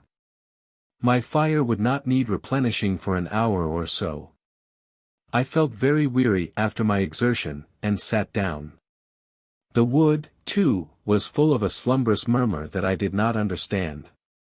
I seemed just to nod and open my eyes. But all was dark, and the Morlocks had their hands upon me. Flinging off their clinging fingers I hastily felt in my pocket for the matchbox, and it had gone. Then they gripped and closed with me again. In a moment I knew what had happened. I had slept, and my fire had gone out, and the bitterness of death came over my soul. The forest seemed full of the smell of burning wood. I was caught by the neck, by the hair, by the arms, and pulled down. It was indescribably horrible in the darkness to feel all these soft creatures heaped upon me. I felt as if I was in a monstrous spider's web. I was overpowered, and went down. I felt little teeth nipping at my neck. I rolled over, and as I did so my hand came against my iron lever. It gave me strength. I struggled up, shaking the human rats from me, and, holding the bar short, I thrust where I judged their faces might be. I could feel the succulent giving of flesh and bone under my blows, and for a moment I was free. The strange exultation that so often seems to accompany hard fighting came upon me. I knew that both I and Weena were lost, but I determined to make the Morlocks pay for their meat. I stood with my back to a tree, swinging the iron bar before me. The whole wood was full of the stir and cries of them. A minute passed. Their voices seemed to rise to a higher pitch of excitement, and their movements grew faster. Yet none came within reach. I stood glaring at the blackness. Then suddenly came hope. What if the Morlocks were afraid? And close on the heels of that came a strange thing. The darkness seemed to grow luminous. Very dimly I began to see the Morlocks about me, 3 battered at my feet, and then I recognized, with incredulous surprise, that the others were running, in an incessant stream, as it seemed, from behind me, and away through the wood in front. And their backs seemed no longer white, but reddish. As I stood agape, I saw a little red spark go drifting across a gap of starlight between the branches, and vanish. And at that I understood the smell of burning wood, the slumbrous murmur that was growing now into a gusty roar, the red glow, and the Morlock's flight. Stepping out from behind my tree and looking back, I saw, through the black pillars of the nearer trees, the flames of the burning forest. It was my first fire coming after me. With that I looked for Weena, but she was gone. The hissing and crackling behind me, the explosive thud as each fresh tree burst into flame, left little time for reflection. My iron bar still gripped, I followed in the Morlock's path. It was a close race. Once the flames crept forward so swiftly on my right as I ran that I was outflanked and had to strike off to the left. But at last I emerged upon a small open space, and as I did so, a Morlock came blundering towards me, and past me, and went on straight into the fire. And now I was to see the most weird and horrible thing, I think, of all that I beheld in that future age. This whole space was as bright as day with the reflection of the fire. In the center was a hillock or tumulus, surmounted by a scorched hawthorn. Beyond this was another arm of the burning forest, with yellow tongues already writhing from it, completely encircling the space with a fence of fire. Upon the hillside were some 30 or 40 Morlocks, dazzled by the light and heat, and blundering hither and thither against each other in their bewilderment. At first I did not realize their blindness, and struck furiously at them with my bar, in a frenzy of fear, as they approached me, killing one and crippling several more.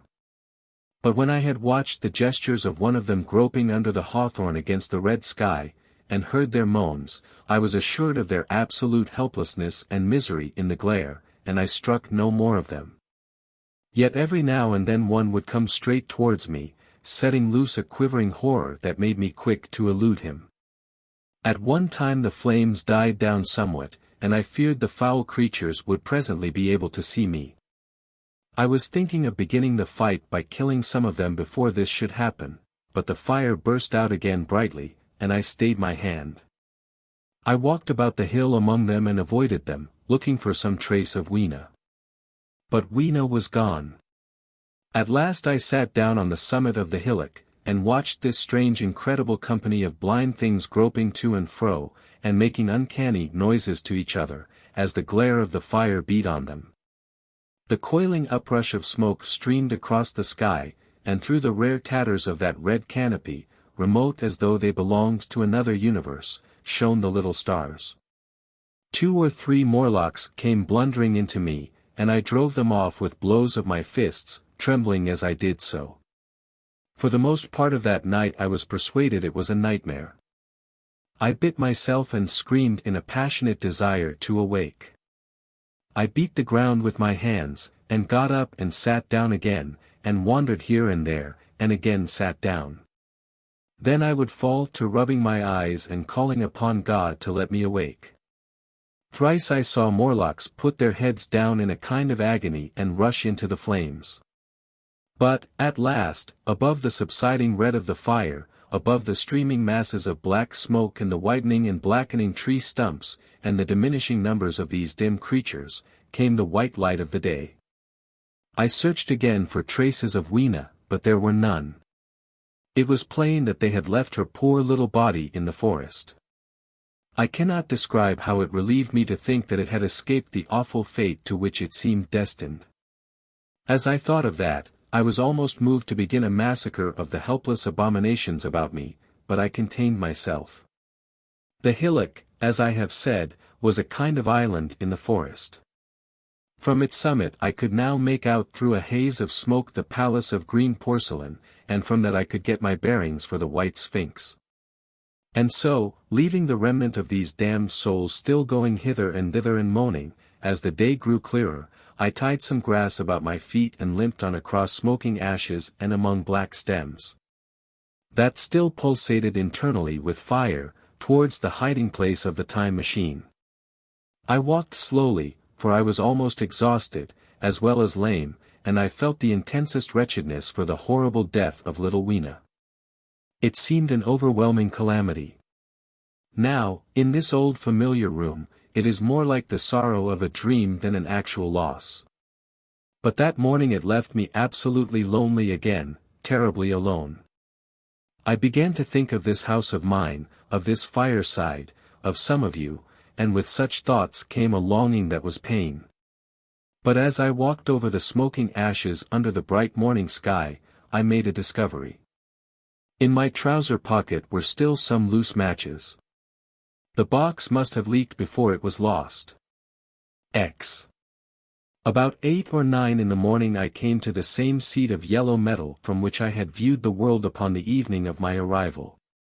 I thought of my hasty conclusions upon that evening and could not refrain from laughing bitterly at my confidence. Here was the same beautiful scene, the same abundant foliage, the same splendid palaces and magnificent ruins, the same silver river running between its fertile banks. The gay robes of the beautiful people moved hither and thither among the trees. Some were bathing in exactly the place where I had saved Weena, and that suddenly gave me a keen stab of pain. And like blots upon the landscape rose the cupolas above the ways to the underworld. I understood now what all the beauty of the overworld people covered. Very pleasant was their day, as pleasant as the day of the cattle in the field. Like the cattle, they knew of no enemies and provided against no needs. And their end was the same. I grieved to think how brief the dream of the human intellect had been. It had committed suicide. It had set itself steadfastly towards comfort and ease, a balanced society with security and permanency as its watchword. It had attained its hopes, to come to this at last. Once, life and property must have reached almost absolute safety. The rich had been assured of his wealth and comfort, the twaller assured of his life and work. No doubt in that perfect world there had been no unemployed problem, no social question left unsolved. And a great quiet had followed. It is a law of nature we overlook, that intellectual versatility is the compensation for change, danger, and trouble. An animal perfectly in harmony with its environment is a perfect mechanism. Nature never appeals to intelligence until habit and instinct are useless. There is no intelligence where there is no change and no need of change. Only those animals partake of intelligence that have to meet a huge variety of needs and dangers. So, as I see it, the upper-world man had drifted towards his feeble prettiness, and the underworld to mere mechanical industry. But that perfect state had lacked one thing even for mechanical perfection: absolute permanency. Apparently as time went on, the feeding of the underworld, however it was effected, had become disjointed. Mother Necessity, who had been staved off for a few thousand years, came back again, and she began below. The underworld being in contact with machinery, which, however perfect, still needs some little thought outside habit, had probably retained perforce rather more initiative, if less of every other human character, than the upper. And when other meat failed them, they turned to what old habit had hitherto forbidden. So I say I saw it in my last view of the world of 802,701. It may be as wrong an explanation as mortal wit could invent. It is how the thing shaped itself to me, and as that I give it to you. After the fatigues, excitements, and terrors of the past days, and in spite of my grief, this seat and the tranquil view and the warm sunlight were very pleasant. I was very tired and sleepy, and soon my theorizing passed into dozing. Catching myself at that, I took my own hint, and spreading myself out upon the turf I had a long and refreshing sleep. I awoke a little before sunsetting. I now felt safe against being caught napping by the Morlocks, and, stretching myself, I came on down the hill towards the White Sphinx. I had my crowbar in one hand, and the other hand played with the matches in my pocket. And now came a most unexpected thing. As I approached the pedestal of the Sphinx I found the bronze valves were open. They had slid down into grooves. At that I stopped short before them, hesitating to enter.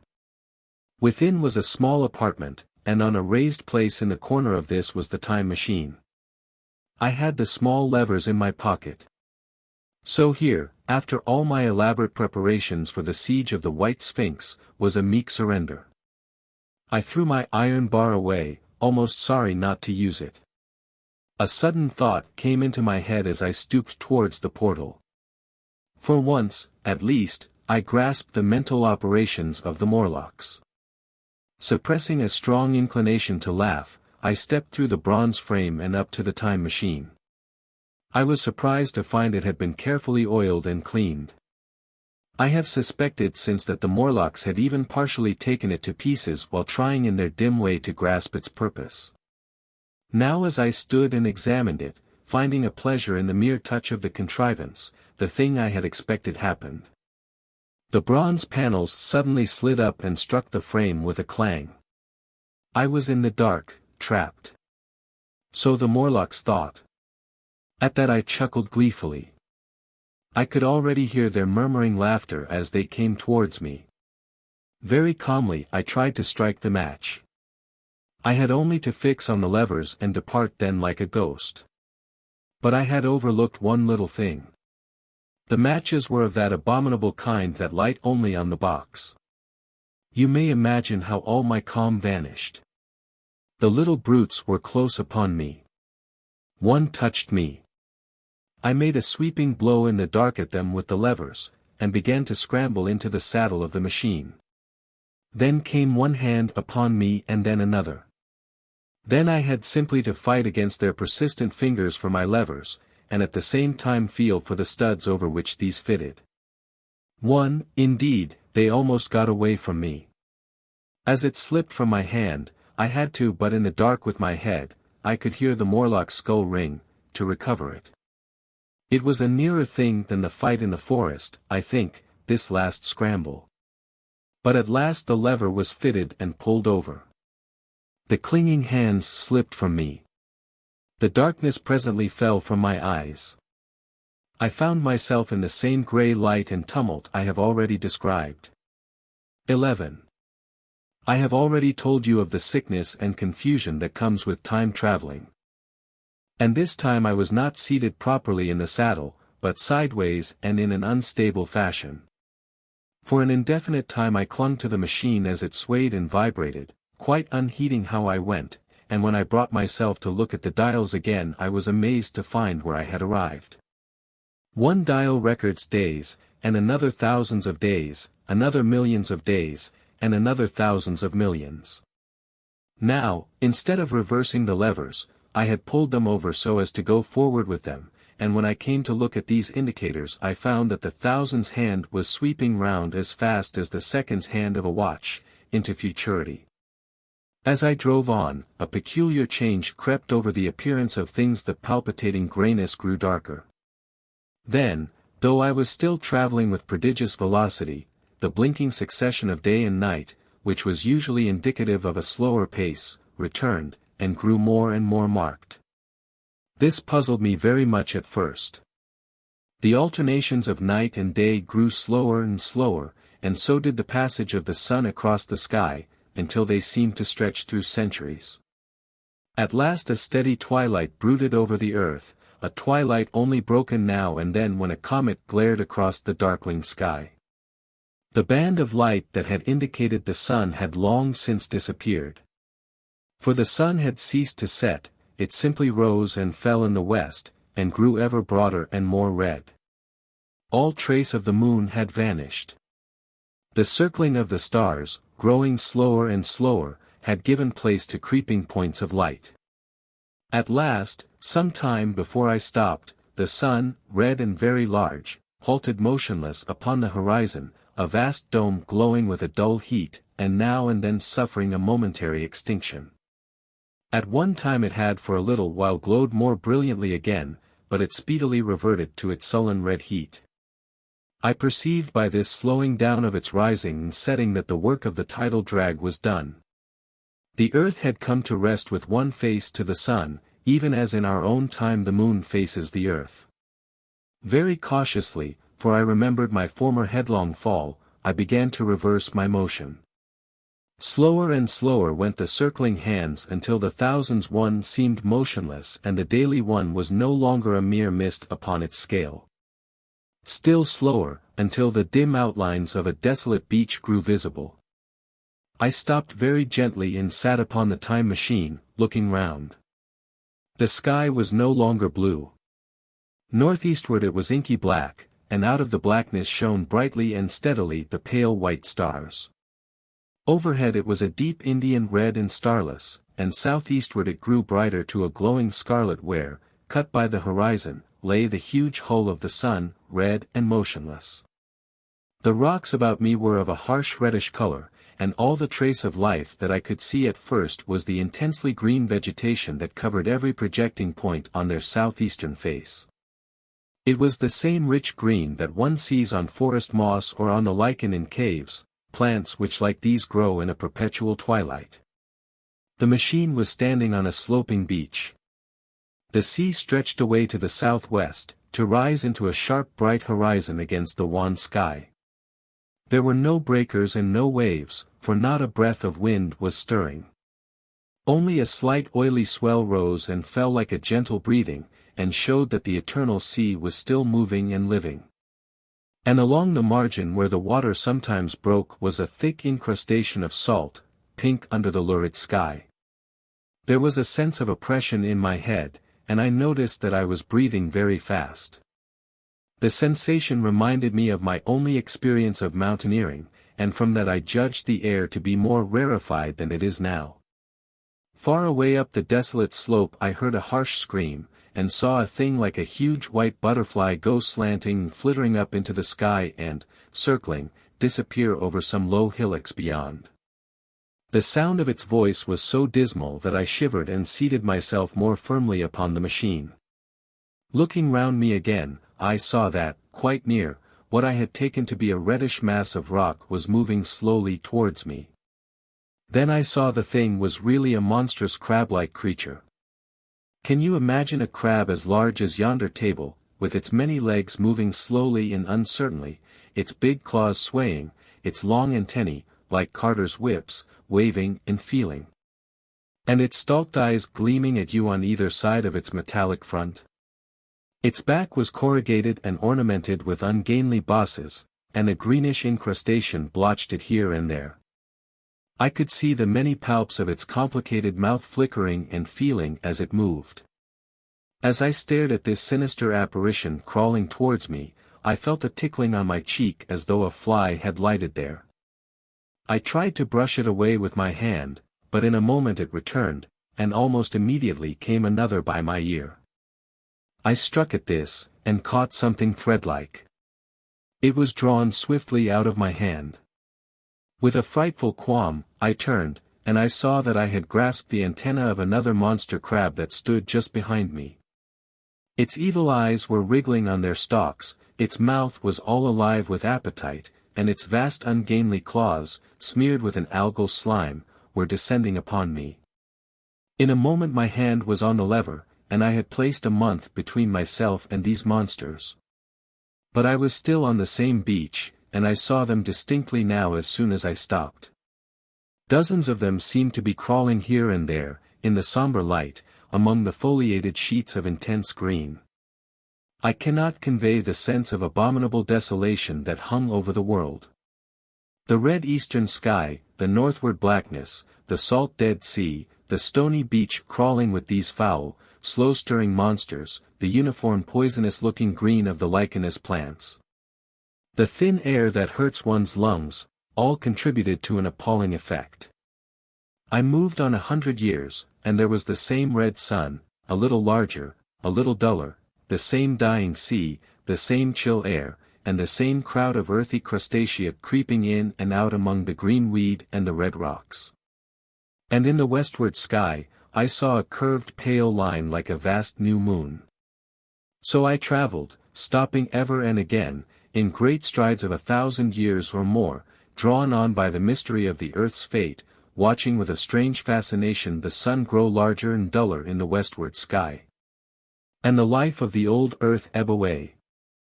At last, more than 30 million years hence, the huge red-hot dome of the sun had come to obscure nearly a tenth part of the darkling heavens. Then I stopped once more, for the crawling multitude of crabs had disappeared, and the red beach, save for its livid green liverworts and lichens, seemed lifeless. And now it was flecked with white. A bitter cold assailed me. Rare white flakes ever and again came eddying down. To the northeastward, the glare of snow lay under the starlight of the sable sky, and I could see an undulating crest of hillocks pinkish white. There were fringes of ice along the sea margin, with drifting masses further out, but the main expanse of that salt ocean, all bloody under the eternal sunset, was still unfrozen. I looked about me to see if any traces of animal life remained. A certain indefinable apprehension still kept me in the saddle of the machine. But I saw nothing moving, in earth or sky or sea. The green slime on the rocks alone testified that life was not extinct.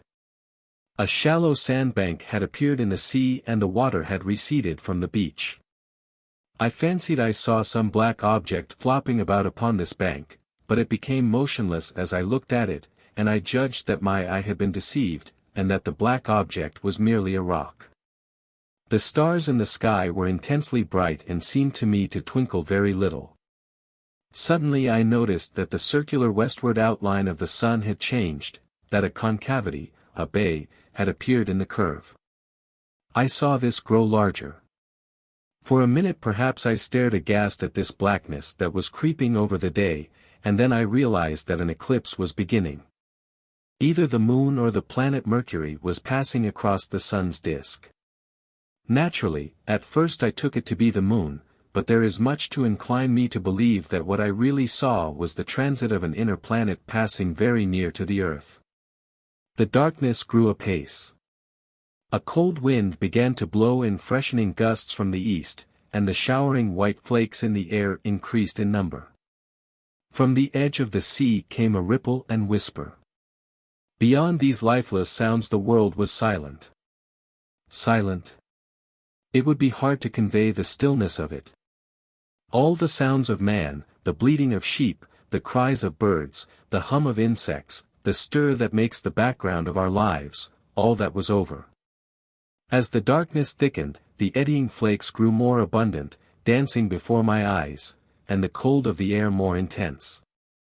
At last, one by one, swiftly, one after the other, the white peaks of the distant hills vanished into blackness. The breeze rose to a moaning wind. I saw the black central shadow of the eclipse sweeping towards me. In another moment the pale stars alone were visible. All else was rayless obscurity. The sky was absolutely black. A horror of this great darkness came on me.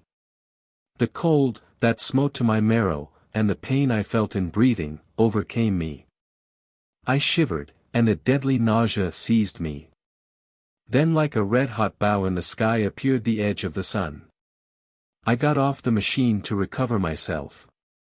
I felt giddy and incapable of facing the return journey. As I stood sick and confused I saw again the moving thing upon the shoal. There was no mistake now that it was a moving thing, against the red water of the sea.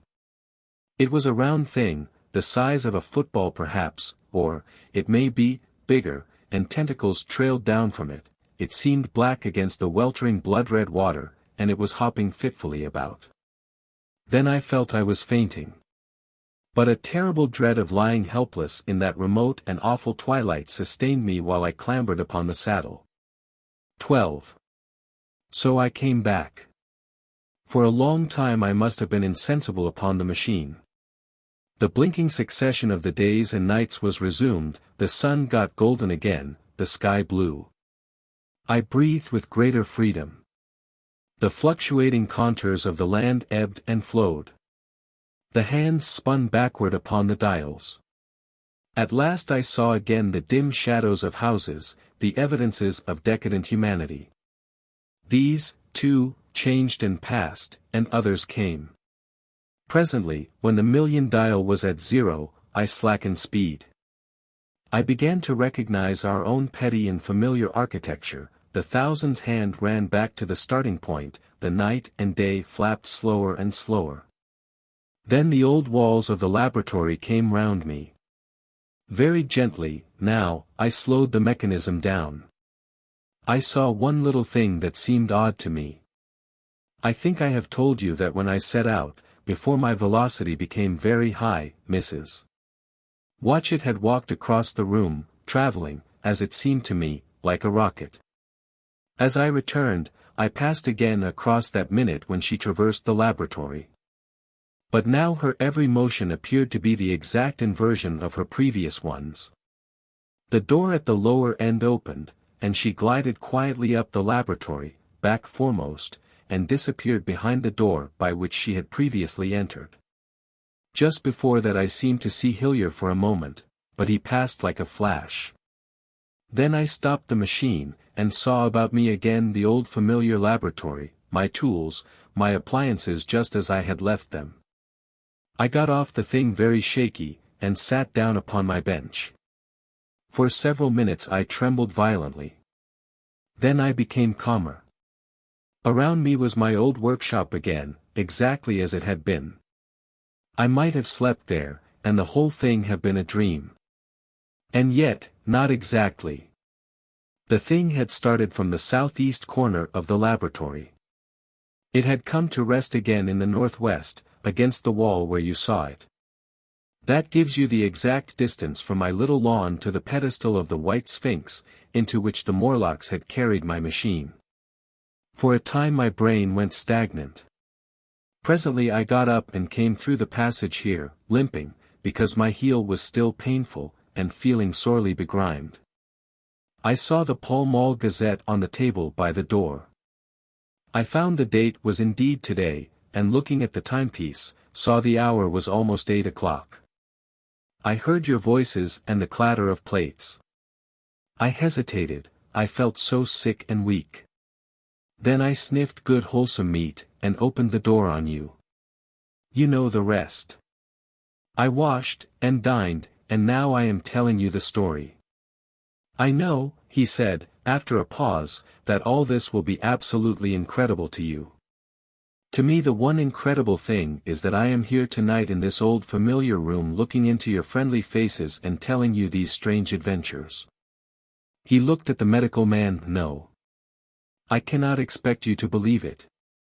Take it as a lie, or a prophecy. Say I dreamed it in the workshop. Consider I have been speculating upon the destinies of our race until I have hatched this fiction. Treat my assertion of its truth as a mere stroke of art to enhance its interest. And taking it as a story, what do you think of it? He took up his pipe, and began, in his old accustomed manner, to tap with it nervously upon the bars of the grate. There was a momentary stillness. Then chairs began to creak and shoes to scrape upon the carpet. I took my eyes off the time traveler's face, and looked round at his audience. They were in the dark, and little spots of color swam before them.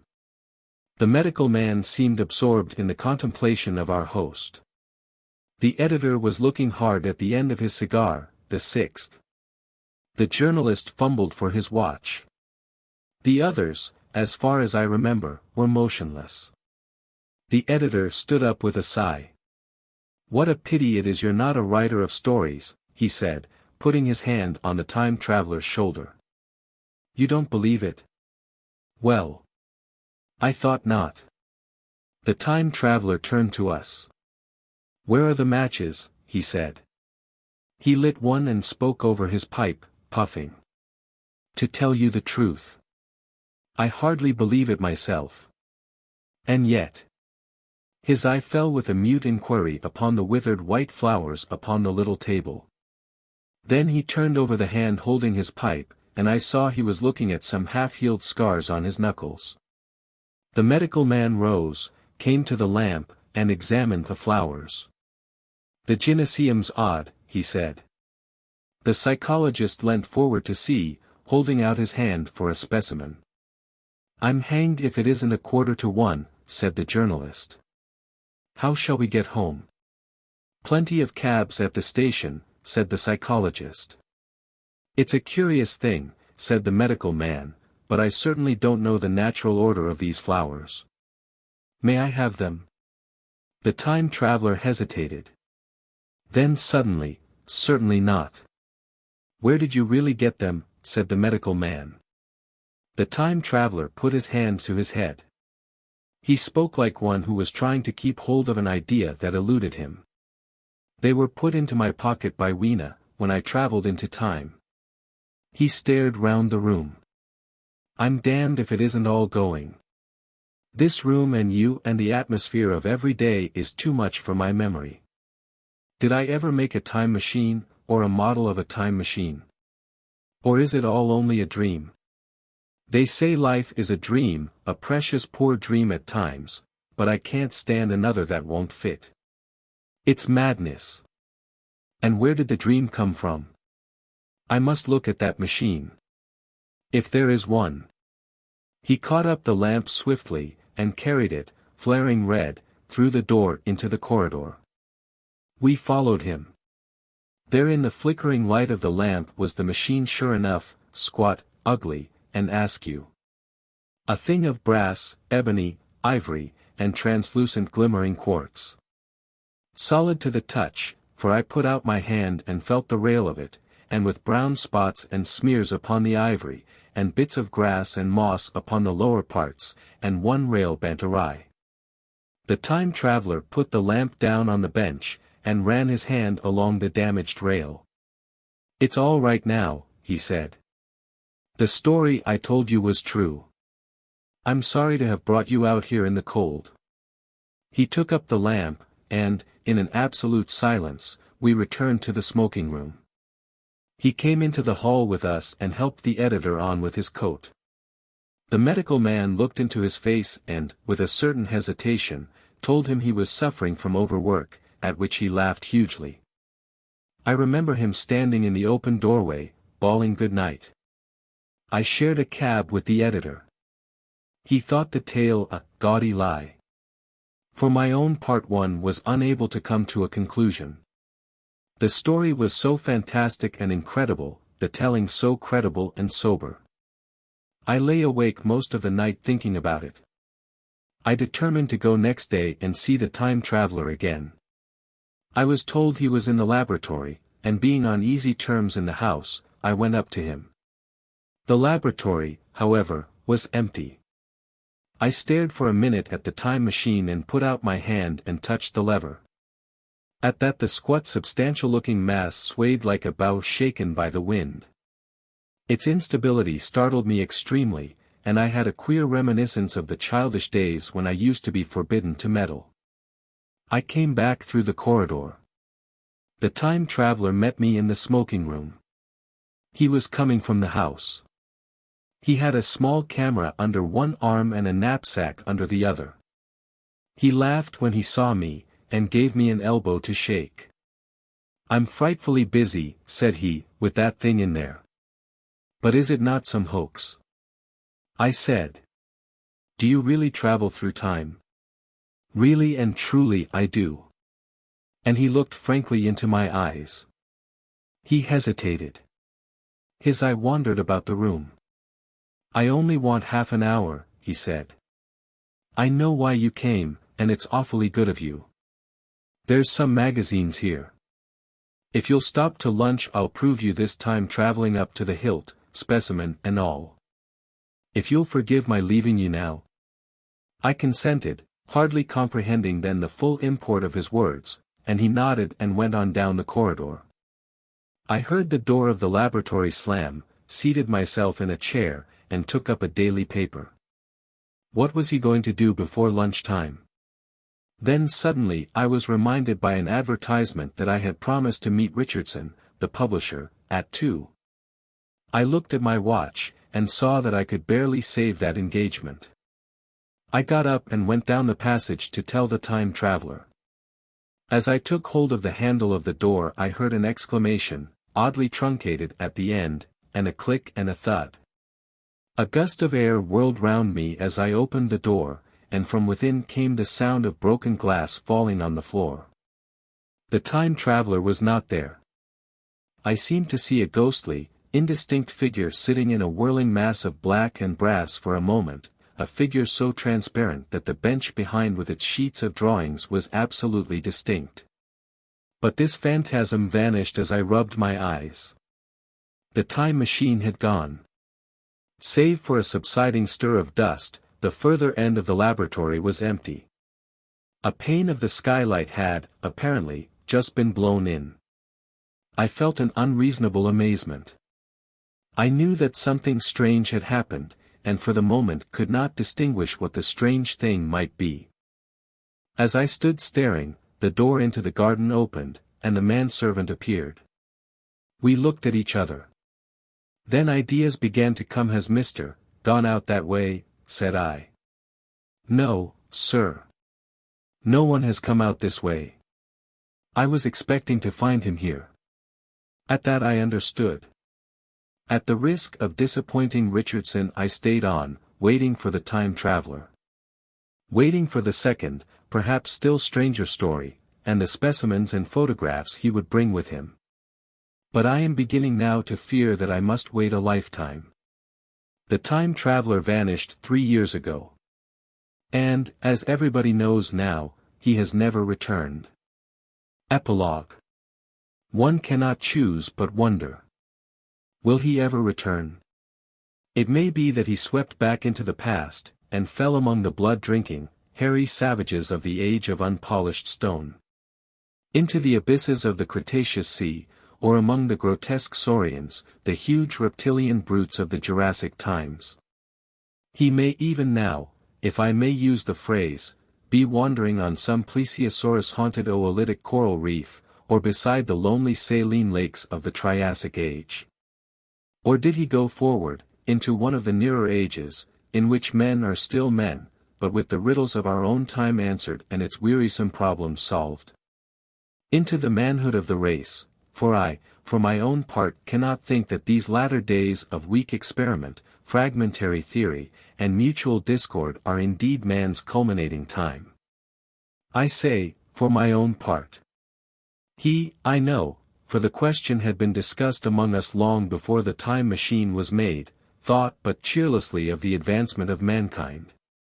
And saw in the growing pile of civilization only a foolish heaping that must inevitably fall back upon and destroy its makers in the end. If that is so, it remains for us to live as though it were not so. But to me the future is still black and blank, is a vast ignorance, lit at a few casual places by the memory of his story.